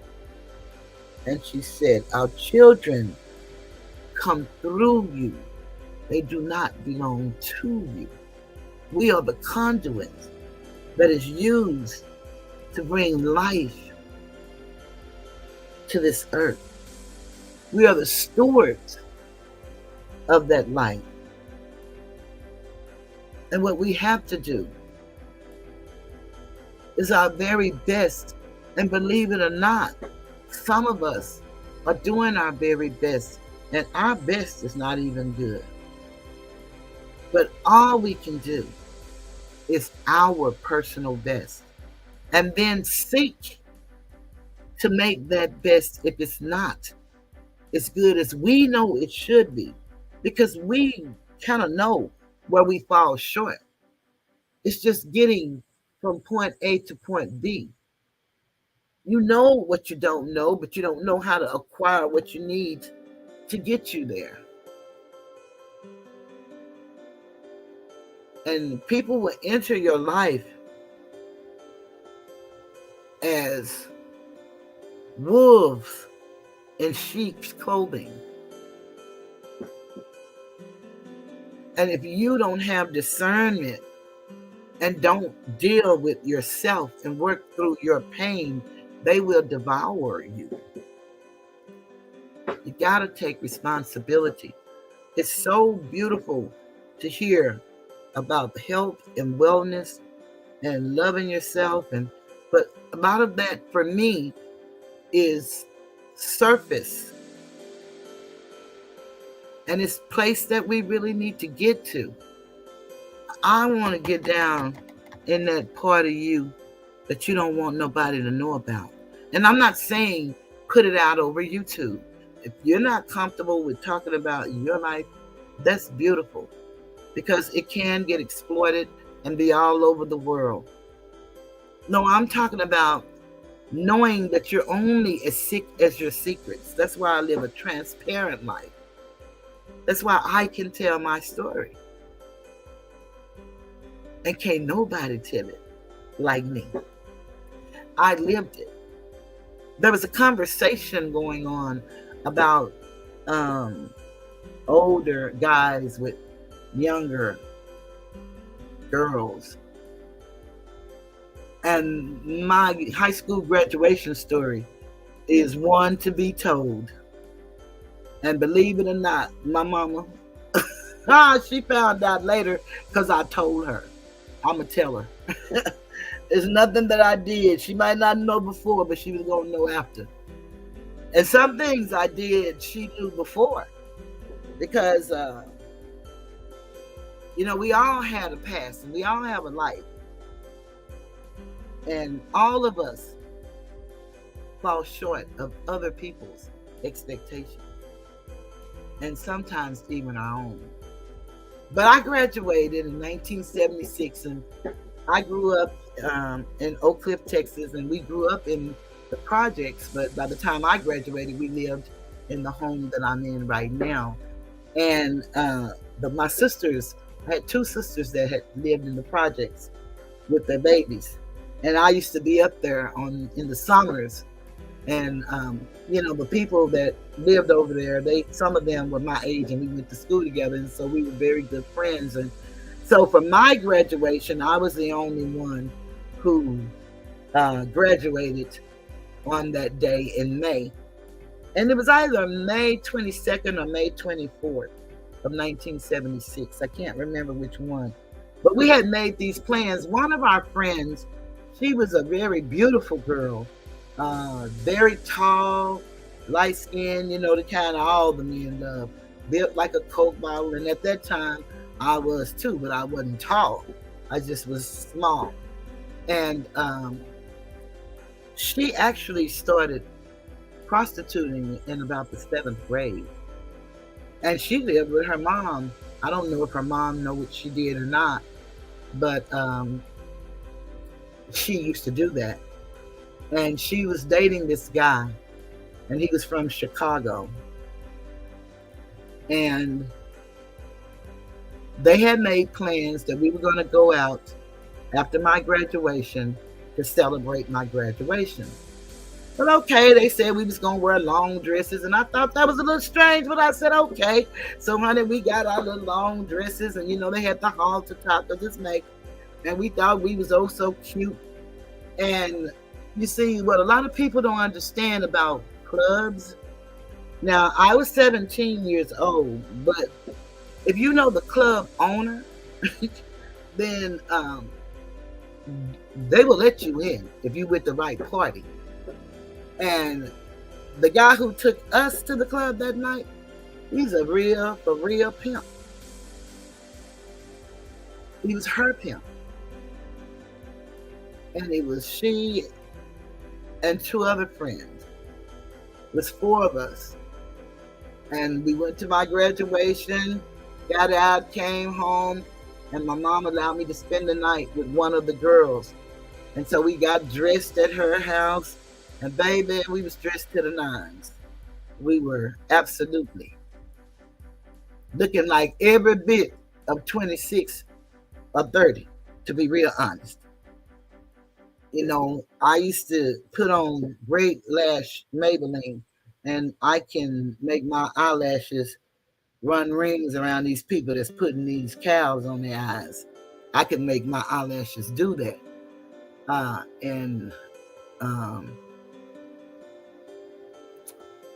we step in the club. First of all, when he picked us up, we're in an Eldorado Cadillac. Drop top. Now, it had rained earlier that night, real bad. But by the time the graduation was over and we went home, and I just saw that, Queen Regina. By the time we went home and changed clothes, You know, the weather was beautiful, a little cool, but it was beautiful. I didn't even realize it was that loud. I normally try to have it down like that. So I hope that's better. But we had the drop top on the El Dorado Cadillac, and it was kind of like a bronze brown. And it was, you know, souped up because remember, he's a real live pimp. And myself and another one of my friends, the one that I spent the night with, we were the two slow friends. The girl that was the prostitute, she lived next door to the girl that was with us, and she wasn't a prostitute or nothing. She was just kind of one of those little fast girls. But we were all together because we were all good friends. And we got in the vehicle, baby, and we rode down the freeway of love to South Dallas, Texas, to this club. And the club was called the Plush Pup. I shall never forget it. And we went to the Plush Pup, and we were royalty that night. Y'all not gonna believe it. We even had hats on our head. We didn't have them on in the car. We had them with us, and we got out, baby. We put that hat on and had them gowns, and we did our thing. We walked in. And you know, I to this day, I never have really liked older men. I have I don't know, something about me and older men. Because I had a daddy, I just felt like older men were out of line to say anything to me. And we were like at the Mac. If y'all ever seen the Mac, we was just like at the Players Ball. That's just the night of my graduation. And my mom don't know none of this shit until way after the fact. But we did that, and we had a beautiful time. We danced. We had fun. I didn't drink. I tried to drink when I was a little bit older, but I didn't drink. So we had 7 Ups. Now, those that did do the drinking, because I did smoke Cool Filter Kings, and they smoked actually marijuana, but I only smoked Cools. And back then, you know, you could smoke in the club. Now, you know, you never could smoke no marijuana in no club, but them people did because, like I said, when you know the owner of the club, we was like in the VIP section. And, you know, somebody, I'm sure, would think that that is the worst thing that ever happened in life. And I don't think it's the worst thing that ever happened in life, but it happened in my life. We find ourselves in situations. We went from the club to this man's, one of the men, house. Now, these men were pimps and gamblers. For real, for real. And we went to his house.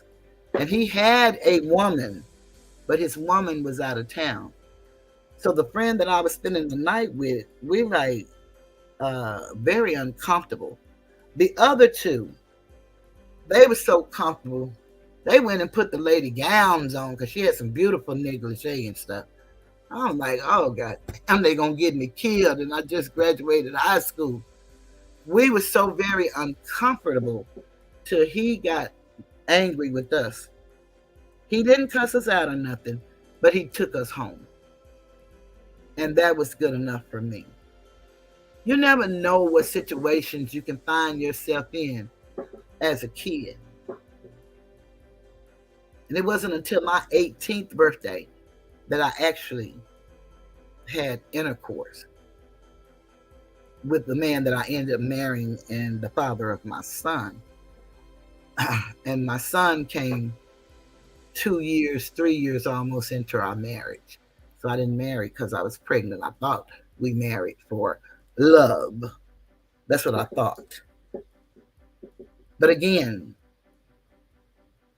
we only know what we know. My mom and dad was married for 35 years. And I didn't see any real problems in their marriage.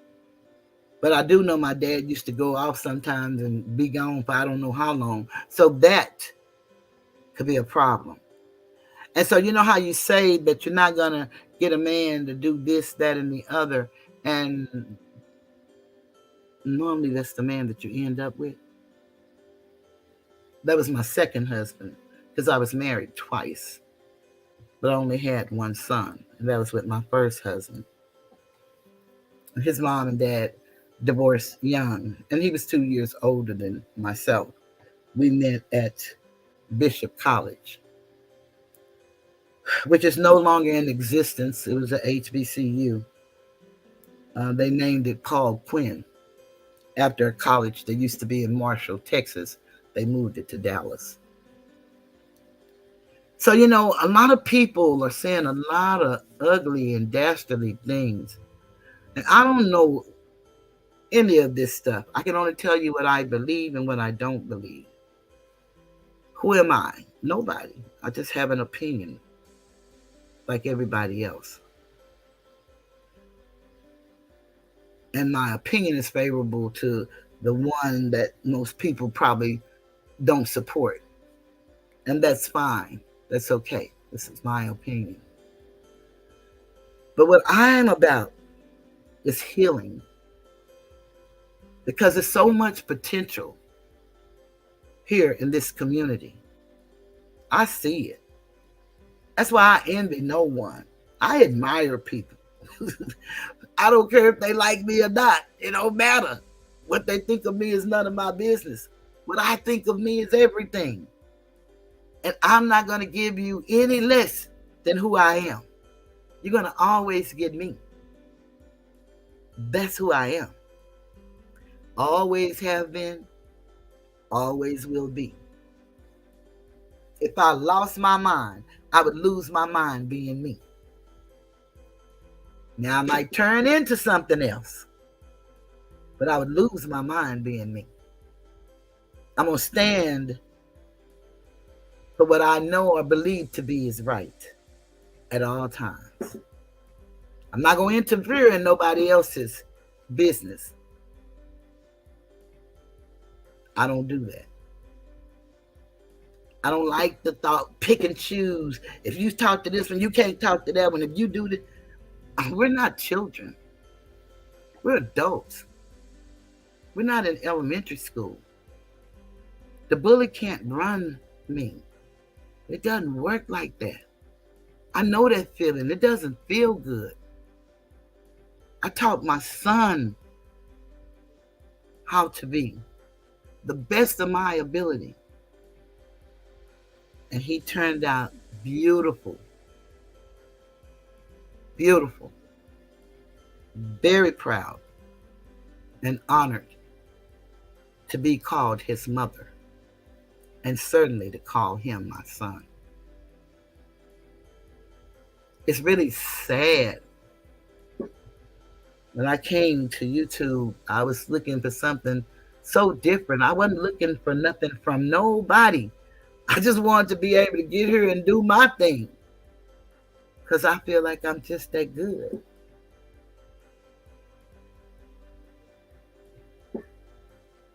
And I didn't know how many people my voice would reach.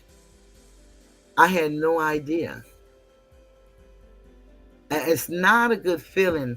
The only time you can pack a house is if you're talking about somebody in a negative way or defending against somebody talking about you negatively.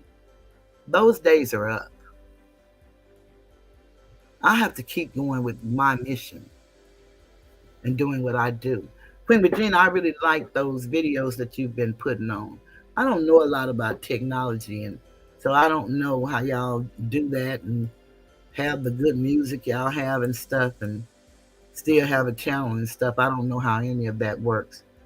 But you've had some good stories that those people have been telling. It's so much good information on YouTube. And we should be creating that type of information where somebody will look at our videos and say, you know, they show us some good information. I'm so glad I tuned in. But so many people are so afraid to be adults, to be vulnerable. It's disheartening. But it is what it is. And I am not Jesus, and I can't save nobody from themselves and from nobody else. I will defend me to the end. And I think I've done very well in doing that. So it's time for me to just try to keep coming up with ways to please my chat and anybody who listens in the bushes, in the clouds, in the trees, wherever you listen. Hopefully, I would have said something that would inspire you to research. Life is really getting hard for us as a people, y'all. And I mean people. I don't mean just the Asiatic people. I mean human beings. This is AI. And we've seen what they can do. And it's going to get better. Queen Regina said, I put the YouTube channel in the description on those videos, and the channel also sharing their material copyright strikes. Okay, without copyright strikes. Okay. Fantastic. Fantastic. You really are a very resourceful person. Very knowledgeable. One day, I hope your knowledge, your presence will be seen in my eyes for good. I know in your eyes they for good because you're defending yourself. And I'm not against that at all. But the one thing that I will clarify for you, since you made the statement the other day, but my Stop the Bullying campaign is the same. I just left when a month, well, I said I'm not going to talk about these people, but when that person said that they were going to join forces with you and another content creator and left my name out, that's when I knew it was time for me to just step away. Because I was fighting my fight just like you were fighting yours alone until Astator stepped up. And then Astator convinced another person since they had a voice and a platform. But all of that, it doesn't have place in this place. This is a place that's moving forward. And I'm going to do just what I do, great things, sharing with my people what they love. And I always told myself, if it was one person that was in that chat, or if it was none and it was just me on this camera, when it was my time to go on, that's what I was going to do. Because I really had a desire, have a desire, and a heart for our people. I don't know a whole lot of, I'm not even nowhere close to computer savvy or nothing like that. That's not what I did for a living. And I hated computers. So I couldn't even do it for fun. But I can say this. What I'm good at, I'm good at. And that's what I do. And I don't mind sharing with anybody that's willing to do something better for themselves. But I see so much talent. And I really wish women would understand the power that we really possess. And a lot of people hate on people, not because of some offense the person did to them, but somebody else's offense. And they just become a part of it. And then it just runs crazy. But the power of a woman is so great. We shake the universe. We're just that strong. And boy, just like we attack each other when we're at odds, imagine the power and the things we could do if we were together. Imagine the things you could teach so many new creators Queen Regina. Just imagine. And I'm sure you already have because you know your talent. You know who you are. But I'm just saying, when you come to YouTube, you don't know what to expect. None of us did. You don't know about the plays and the skits and the people, you know, pulling at your heartstrings and you giving and you're supporting and they're laughing at you and making fun and you don't know none of that stuff. You just come here doing what you think is right to do.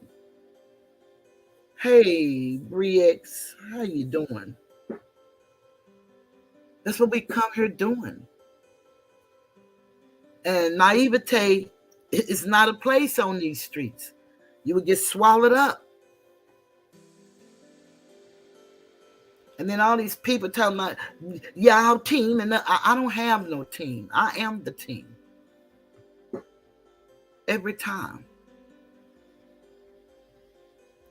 I have some people out here that I've developed some real life relationships with through this screen. And they support me no matter what. And I do the same for them. I support content creators that I've come to know and really, really like what I see. I have a very fondness for you, Queen Regina, and for Sister T. To me, both of you all are brilliant in your own right. But I don't have nothing to do with what goes on between y'all. It has nothing to do with me. I respect and admire you both.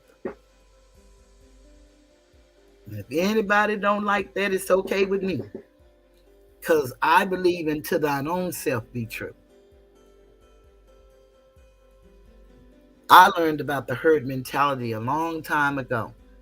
And I just realized I just wasn't a part of the herd.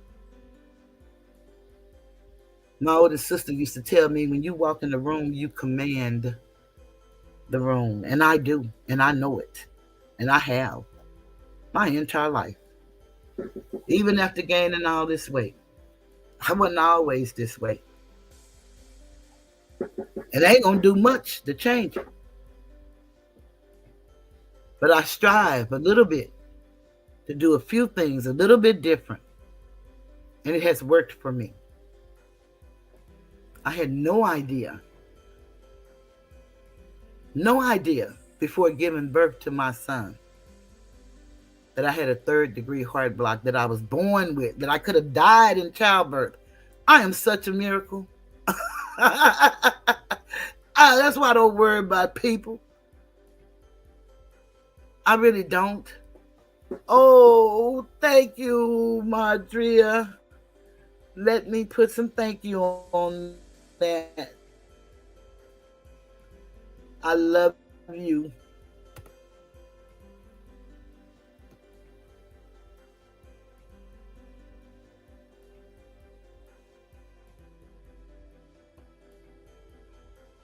It sounds like I cut the music off. But oh well, it's fine. As long as y'all forgive me.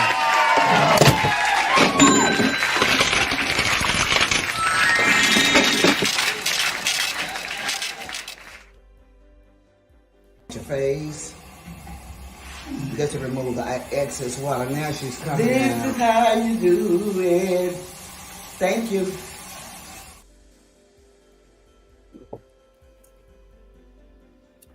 I'm so grateful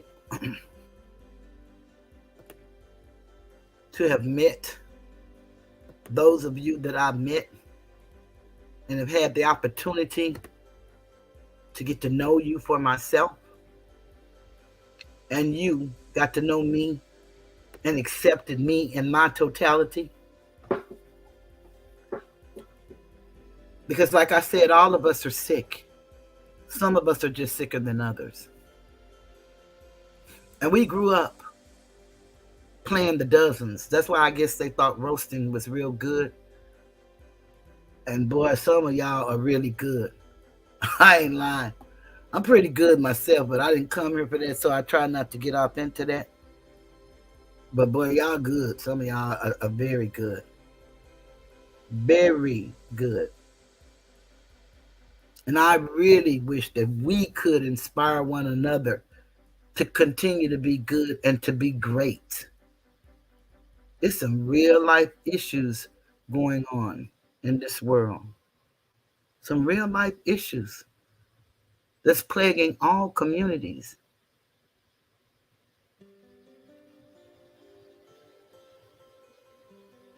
And I understand, hey, I understand that this is YouTube's platform. So certain things you just can't be free to talk about, no matter how free you feel or want to feel. And so you try to navigate through the waters. I remember on used to be Tuesday nights when I had lineup of beautiful young Asiatic men and women, entrepreneurs doing their thing. Really, really, really, really enjoyed that. It was absolutely informative. It's time for healing. We're trying to get healing in the streets. We need healing in the metaverse, the YouTube streets. And we don't have to team up to promote healing if we're all just working toward the same goal. And I understand all of this craziness people are doing is making them money, they say. But that's not the way. This is an opportunity for us to make real money legitimately without a college degree. Even if you didn't even go to high school, you could get on here and share whatever it is that you dare to share. Maybe you like to cook. Maybe you like to clean up. I've seen videos where people showing themselves cleaning their bathroom. I ain't lying. And I mean, people be actually watching, washing dishes. People sitting there eating. And them people are doing well. And I would assume they're doing well. Now, I don't really know if they're doing well, but looking at, you know, the people they had, because a lot of people don't understand that the algorithm is changing. So all of those numbers that everybody's bragging on is not going to really mean much if you don't have the engagement. Doesn't really mean much if you don't have the engagement. I'm very grateful. Whatever number I have, and I don't have a lot of people, but I have engagement of the people that I have. And that means the world to me. That's what keeps me coming back and looking for something worth bringing before the people.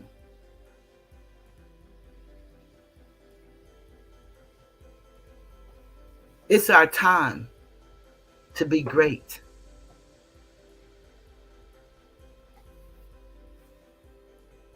And Paul said when he was a child, he spake as a child. But when he became a man, he put away childish things. And he functioned as a man. And then I told y'all some things we could teach our sons in helping them from going from boys to men as mothers. But there are some things as a mother I can't relate to my son. And he can't relate to me. He can tell me about things, and I can tell him about things. There are some things that only a man can comfort will be able to express it to him, but he will receive it. And I'm grateful that he had an opportunity to spend time with his dad before he left this earth.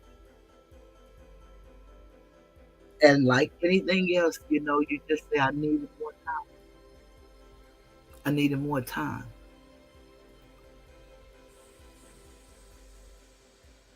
But I'm so very, as I said, proud to have him call me mother.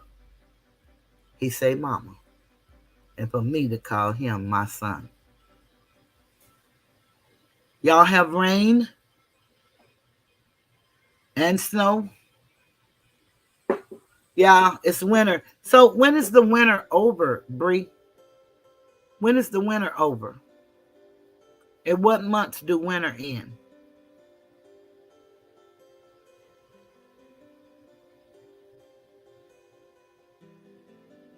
Yeah, remember, she's in Africa.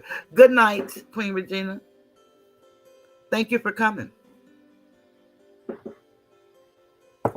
Oh, and Queen Regina, before you go, and I know you said you would never be on my panel, but I don't drop my link for people to be on my panel. So that's fine.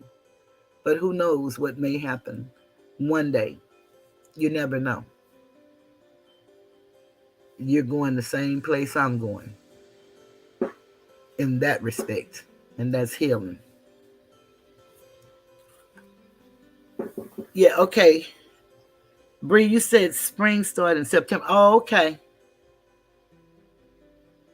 Ah, okay. So the best time, I guess, to come there would be like in October, November, December.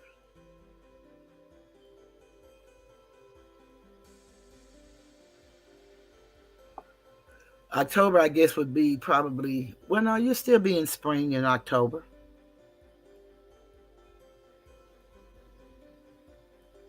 Oh, okay.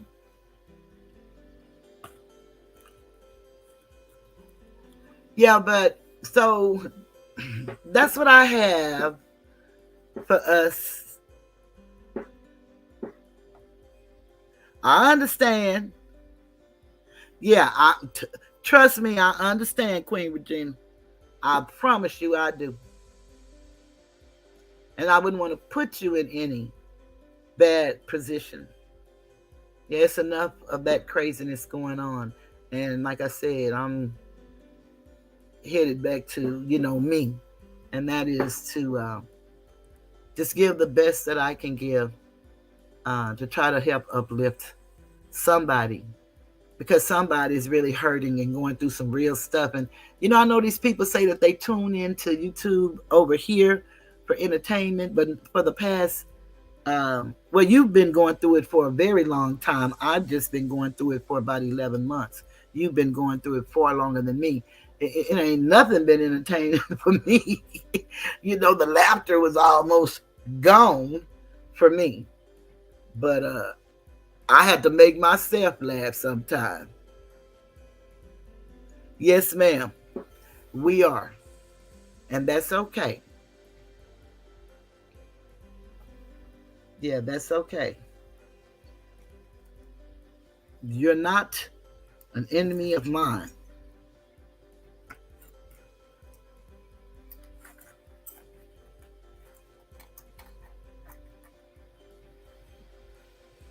I've learned a lot here in this past year, and especially the past 11 months.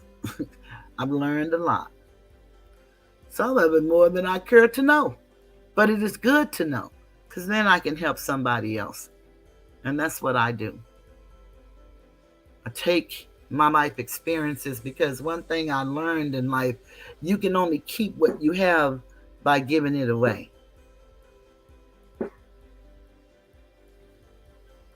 Yeah, I understand. I really do. Yeah, I really do understand. And I know that you understand too, so I understand.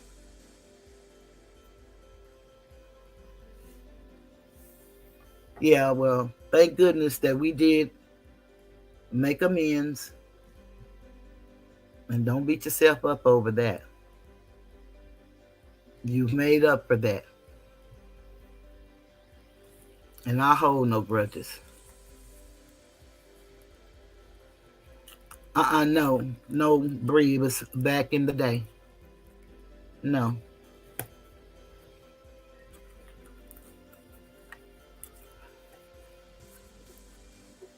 Yeah. One day, this too shall pass. And with you doing the stuff that you're doing on your channel, which is, like I said, some excellent work. Um, Hopefully, people start catching on. You know, I just think it's just so much talent that's being wasted, and it could be used so different.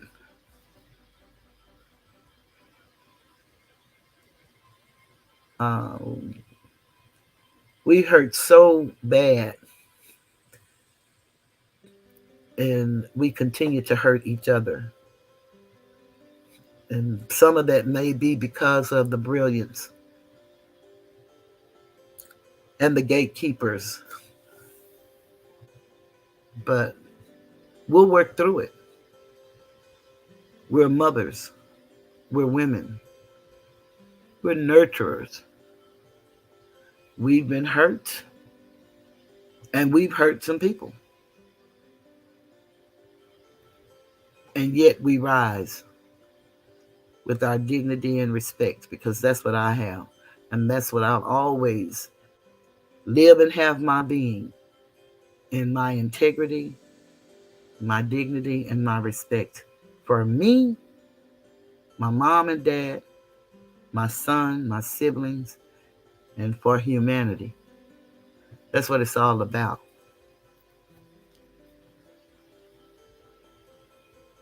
Oh, that's good. And see, that's what it's all about, is getting that stuff out of you. That's why I always suggest people to keep them something to write with in a pen and paper and get it out. Yeah, because you have so much talent. And I would say it's a gift. Bree, you was just kidding. Well, we know how you can go out the damn train. We want to keep you. We want to keep you, Bree. The good Bree. Because we know how you can go. Yeah, but that is good. And that does help. I know it helped me many years ago when I did. Like I said, I worked this program of AA, even though I wasn't an alcoholic or a drug addict. That's not a requirement. All you got to have is a desire not to drink. And I was trying to work Al-Anon, which is the family members of the alcoholic and drug addict, but child, those women in there was doing more drugs than the men. And I'm trying to figure out, well, why y'all in this room? Because I thought this was for the people who didn't do it. See, and so they got mad at me and called what they call a group conscience on me.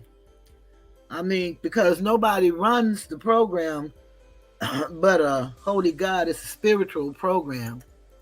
So the Sun God, Holy God, ran the program. So they couldn't put me out, but they didn't like me being there.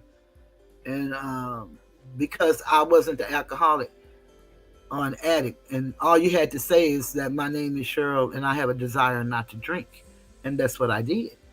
And they didn't like it. But I actually worked the steps. And when you do that fourth step, which is a fearless moral inventory, and they say if you're an alcoholic, they said if you don't take the fifth step, you'll drink a fifth. And although I didn't drink, but that is so very true. If you don't share it with another human being, God and yourself, it will overwhelm you probably and send you back into craziness. Because when you do that fourth step, you're doing a fearless inventory of your shortcomings, not what the people did to you, but what you know and you can recall that you've done to others. And that list can be pretty long. And it don't have to be no terrible stuff, you know. It could even be a thought. But you just know you did it, you know, so it really makes a difference. It does. So it feels good when you get it out. So I'm glad that you was able to do that. Because I think that's what's wrong with a lot of people on this app that, you know, keeps the craziness going, is that they refuse or they are afraid to tell their story and to work out their issues. And if you think you can't say, let me tell my story, boy, I swear, you should have been in Hollywood because you got that sounder, Cicely Tyson sound down. Who that tickles me. But I know when you're serious, and then I know when you're going into your, you know.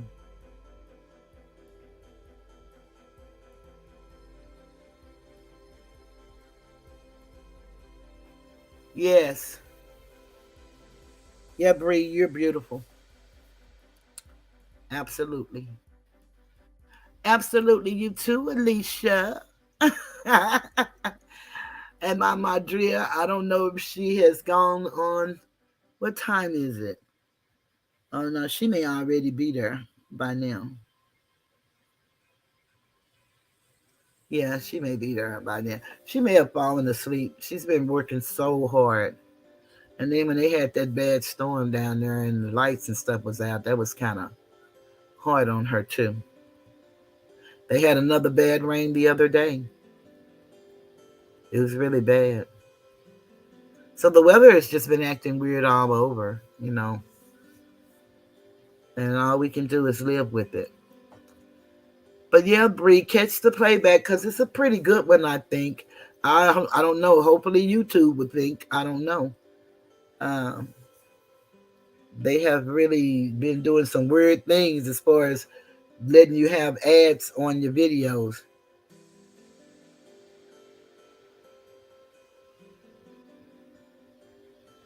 Oh, okay. Well, the beautiful part is you got to get it out. Love you back, Bree. Because one of the things that I know is true, and we're only as sick as our secrets, whether we intend for them to be secrets or not. But once you get it out, whatever it is, it no longer controls you. And it helps the little girl inside. That's why my t-shirt, I sell those t-shirts. And that's a necklace neck. And it says, healing the womb man. And the womb man is, you know, a woman is a man with the womb. But we're going to heal the man, the little boy, and the woman, the little girl. Because so many of us are hurting. We're really hurting. And we're making some bad, bad decisions.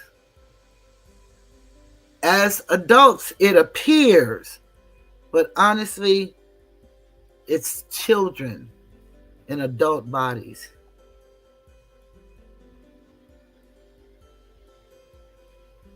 Oh, isn't that something? Okay.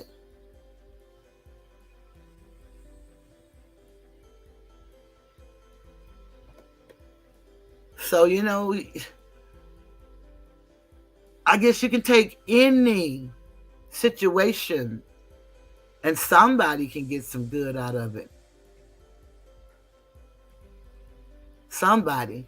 But I think that it's just sin and shame the way that the stories are being spent. And I guess that people would feel that way about, you know, whomever they support as well. But I think that it's really a sin and a shame that it has to be. But look what it did for you. It freed you. So that's a plus.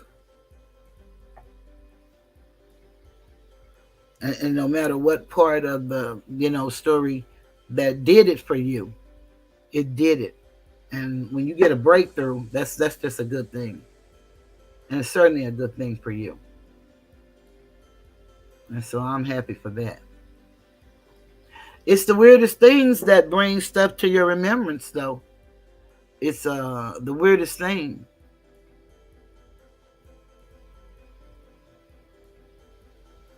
Thank you, Sister Nandy. I appreciate that. Yeah, I heard you tell that story. That was a hell of a story. And so, all the while, uh, I was thinking that, you having to deal with, and you know what, Queen Regina, you're not the only woman, and I know you know that, but it's every woman that I know personally that went to the service had that type of experience. Not necessarily that with the woman, because I always thought your experience was with the men. I didn't even know that until you was telling the story. Yes, that's what the brain does for us. It protects us. And you can go on and function just like life is normal. But when something so dastardly happened to you as a human being, and especially molestation, and see, it would be good if people would have real conversations and talk about real molestation instead of just because they don't like somebody, try to fit a narrative or a lie and try to make it be so. I think that's utterly ridiculous. None of us know each other, so can't nobody say nothing other than what the person say that come out of their mouths. And if you don't want to do that, then people are not being fair. They're disingenuous. They can say they being fair, but they not. And I hate all of these talking points, keeping it down the middle. What's down the middle? That's so crazy to me. If they believe like they say they believe, the word tells them you can't be down the middle. You can't be lukewarm. You either for me or you against me. So it's either right or it's wrong. You don't have to play these little games. These people need to just get real. We're all here because it's feeding something that we need. And people then spend their money on what they like, and they like the craziness. They like they really want somebody to hurt somebody. They would really pay for that. Unless it was them, then it would be a different story. And nobody knows what that feels like until it's them. You can empathize with people, true that. You really can. But until you are the one behind the gun, hunting ain't fun. When the rabbit got the gun, when he pointed at you, then that's a whole different ball game. And people act like when it happens to you, and because you can talk about it or admit it or whatever the situation may be, people act like uh they act like it's wrong for you to feel the way you feel. But my daddy taught us, rarely do you catch a person complaining when it's in their favor. The complaint comes when it's not in my favor. And people got to know it's a lot of hurting people that have really been molested, attacked like you were, bullied in real life. And they're stuck right there at that age. No matter how grown they look, no matter how grown the numbers say they are. Mine is 64. I didn't realize the pain of my molestation until I actually started working again, a program of recovery. And I was recovering from codependency because I thought I could save everyone. I could love. I could give. That's what I thought I could do. But that really ain't my job to save. Now, it is written, owe no man nothing except to love them. That's a decision one makes. backed by action. It's a lot of things people say on this app that ought not be uttered, but they have been. Okay, so we're going to move past that. When does the healing begin? When does the healing begin? We always talking about what people have done to us. What are we doing to each other? When will our lives matter to each other? We're women raising babies to the best of our ability. But then we got to fight this woman because she don't like the way I look. She don't like the way my hair is. She don't like my feet. She don't like my hands. This one don't like my teeth. Oh, she don't like the fact that I got a gap. Oh, no, this one don't like I got a gold. This one don't like because I'm toothless. It's just too much. It's too much. We ought to be trying to learn together and help these babies because, we're on the other side of 50.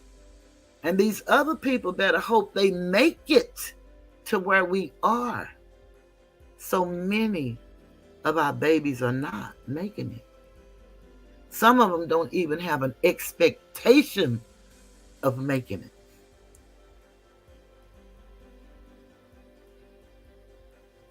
It's so very sad.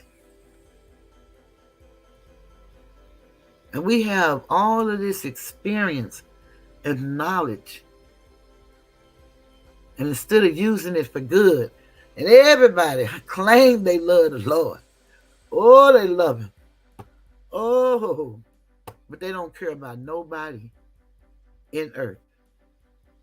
That's so sad. How can you love a God that you can't see, but disrespect, dishonor, and defame the person that you can see? It does not add up. 2 + 2 equals 4 all over the world. It'll never equal 5. Not 2 + 2. We got to do better. We've got to do better. We've got to inspire. And I know a lot of these people who claim they have children are listening to them and seeing them on this app. And I'm not talking about no particular person. They say I was the queen of subliminals. I'm not subliminal at all. I may be good at what I do, but I'm very specific in my speech.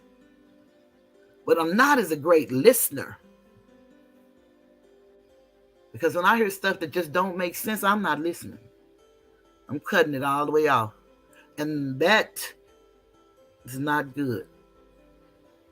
But that's a habit that I developed. Bree said that my sisters bullied me until I fought each one of them, one by one.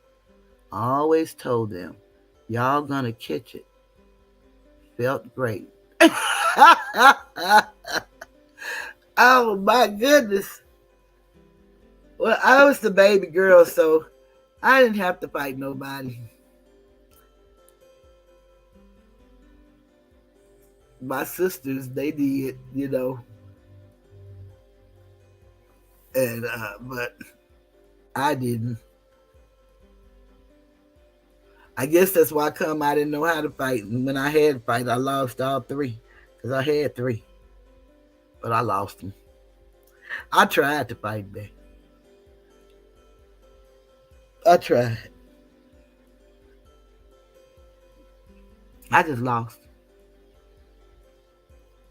And after that 3rd one, I said never again. I don't know what I was going to do if somebody would have tried me, but I said never again.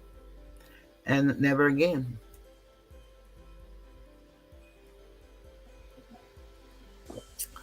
I had an abusive spouse, but never again. With, growing up or anything.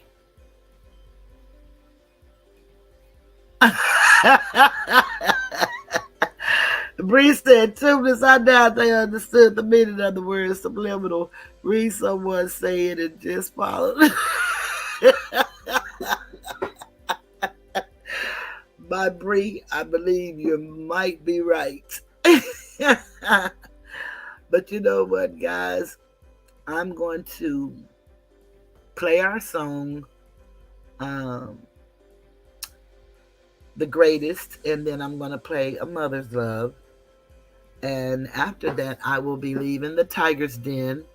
We've had a beautiful evening, and we've had 24 likes. So I thank everybody for hitting the like button.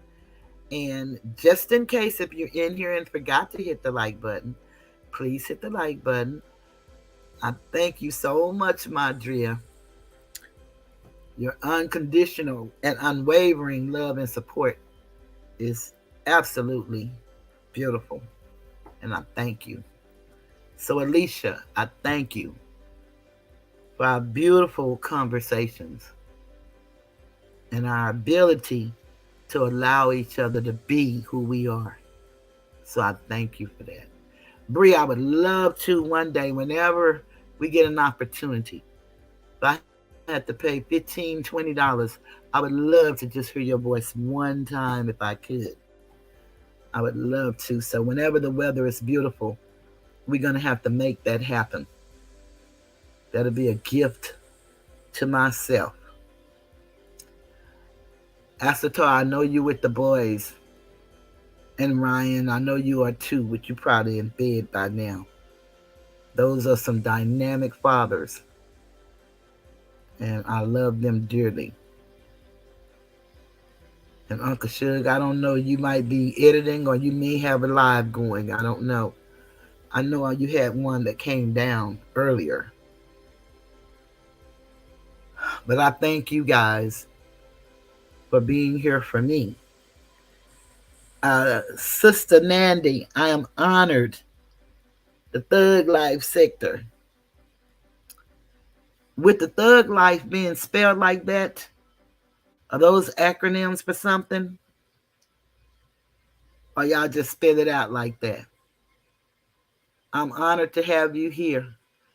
I used to see you in Uncle Suge's, so it means a lot. It really does.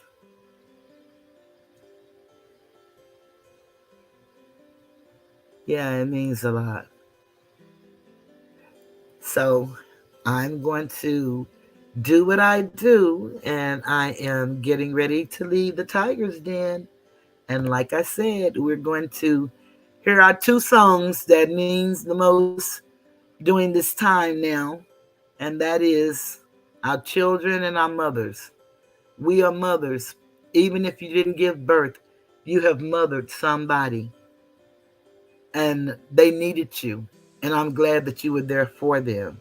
Continue to be, and continue to work on you. Remember, you're only as sick as your secrets. If you don't have any secrets, then those kind of ills, those emotional traumas, those mental breakdowns, trust me, I think it will help us in making other decisions. Because I know for me, I lived in turmoil but didn't understand why. And a lot of it had to do with the molestation.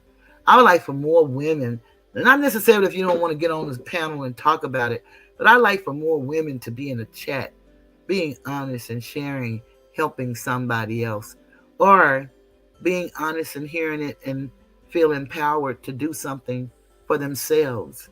You don't even have to divulge your story, just to be hearing it and getting some of the healing power that comes from hearing other women that have gone through some things.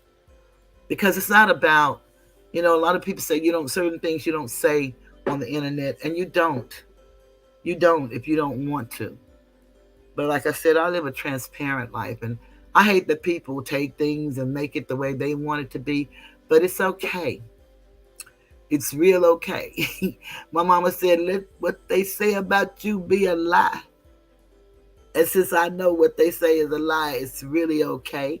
But as long as the person who needs to hear that you were not the only one touched by a family member at a young age, and you can get through it, and you don't have to give up yourself to do it. I've had a beautiful life, traveled to wherever I wanted to go, was able to give my son the best life that I could give him without his dad being present in his life. I gave him the opportunity, but we couldn't make his dad be who he couldn't be. Because, see, we all come from a past and we all hurting. We really are. And I guess that's why I don't really hold grudges. And I look at people a little different than most people. I kind of look beyond the fault and see the need. Some people I'll never mess with again in life, never talk to and don't have to, and feel know nothing about it. All I could do is send positive vibrations on their behalf and hope for healing for them. But I don't ever have to deal with them again in life. And it's a beautiful thing to know that you're free to be. We really are. But just remember, freedom ain't free. Somebody paid a cost somewhere along this journey. And until we meet again, I'm leaving the tiger's den. I believe the children are our future. Teach them well and let them lead the way. Show them all the beauty they possess inside. Give them a sense of pride to make it easier. Let the children's laughter remind us how we used to be. Everybody's searching for a hero. People need someone to look up to. I never found anyone to fulfill my needs. A lonely place to be. So I learned to depend on me. I decided long ago never to walk in anyone's shadow. If I fail, if I succeed, at least I live as I believe. No matter what they take from me, they can't take away my dignity.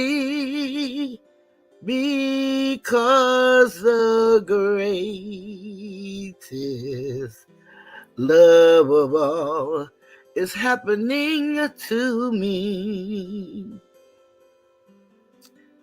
I found the greatest love of all inside of me.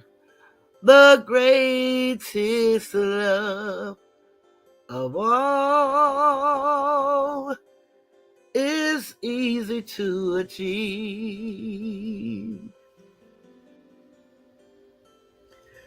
Learning to love yourself is the greatest love of all.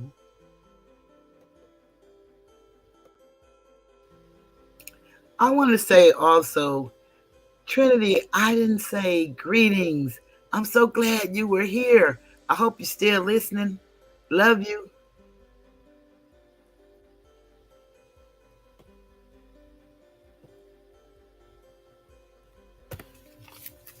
In the mother's love, you will find everything. Everything's alright.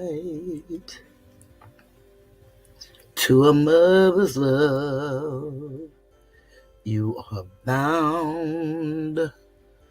You can rest on sacred ground. You are free to dream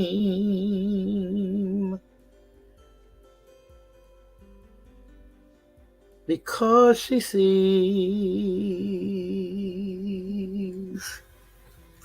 what you can be.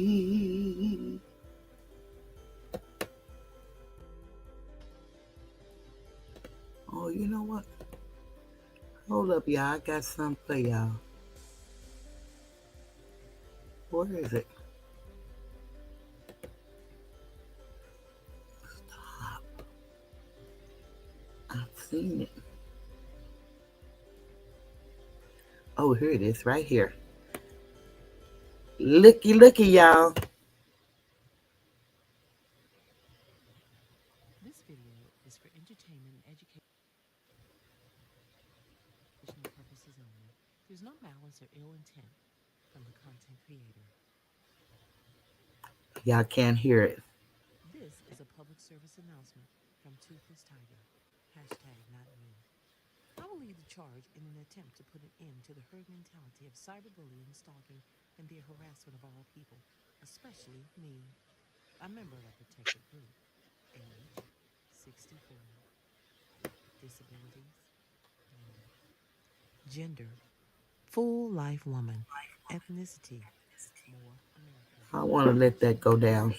Asiatic, Just give me a indigenous to the second. land, I don't know how to stop it and start it from the religion, beginning. degree of knowledge, I, self law, and master. To all of you who continue to discussing me, thank you. I appreciate you. This means I'm more interesting than you are. A tiger, when wounded, still fights like a tiger. So convict YouTube cult leader, the Dawn, and minions. Let's break it down to you like a Let second me go grade. back to my song. Our apologies to the second grade. Even when two.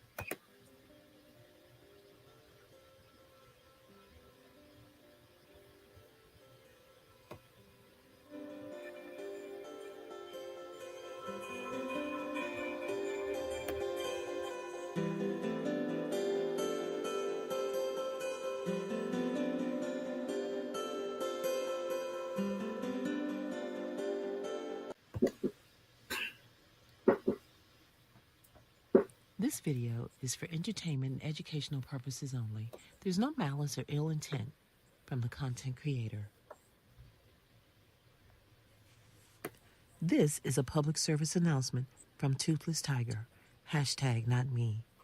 I will lead the charge in an attempt to put an end to the herd mentality of cyberbullying, stalking, and the harassment of all people, especially me, a member of a protected group, age 64, disabilities, many, gender, full life woman, ethnicity, more American, nationality, Asiatic, indigenous to the land, religion, Islam, degree of knowledge, I, self-law, am master. To all of you who continue to discussing me, thank you. I appreciate you. This means I'm more interesting than you are. A tiger, when wounded, still fights like a tiger. So convict YouTube cult leader, the Dawn, and minions. Let's break it down to you like a second grader. Our apologies to the second grade. Even when toothless, it still bites. So remember where you are on the food chain. At the end of this matter, and this is the end of this matter, what all of you think of me is really none of my business. So remember in the song, we shall overcome. We shall overcome in the self-destruction of each other. So please like, share, join, and subscribe. Please share.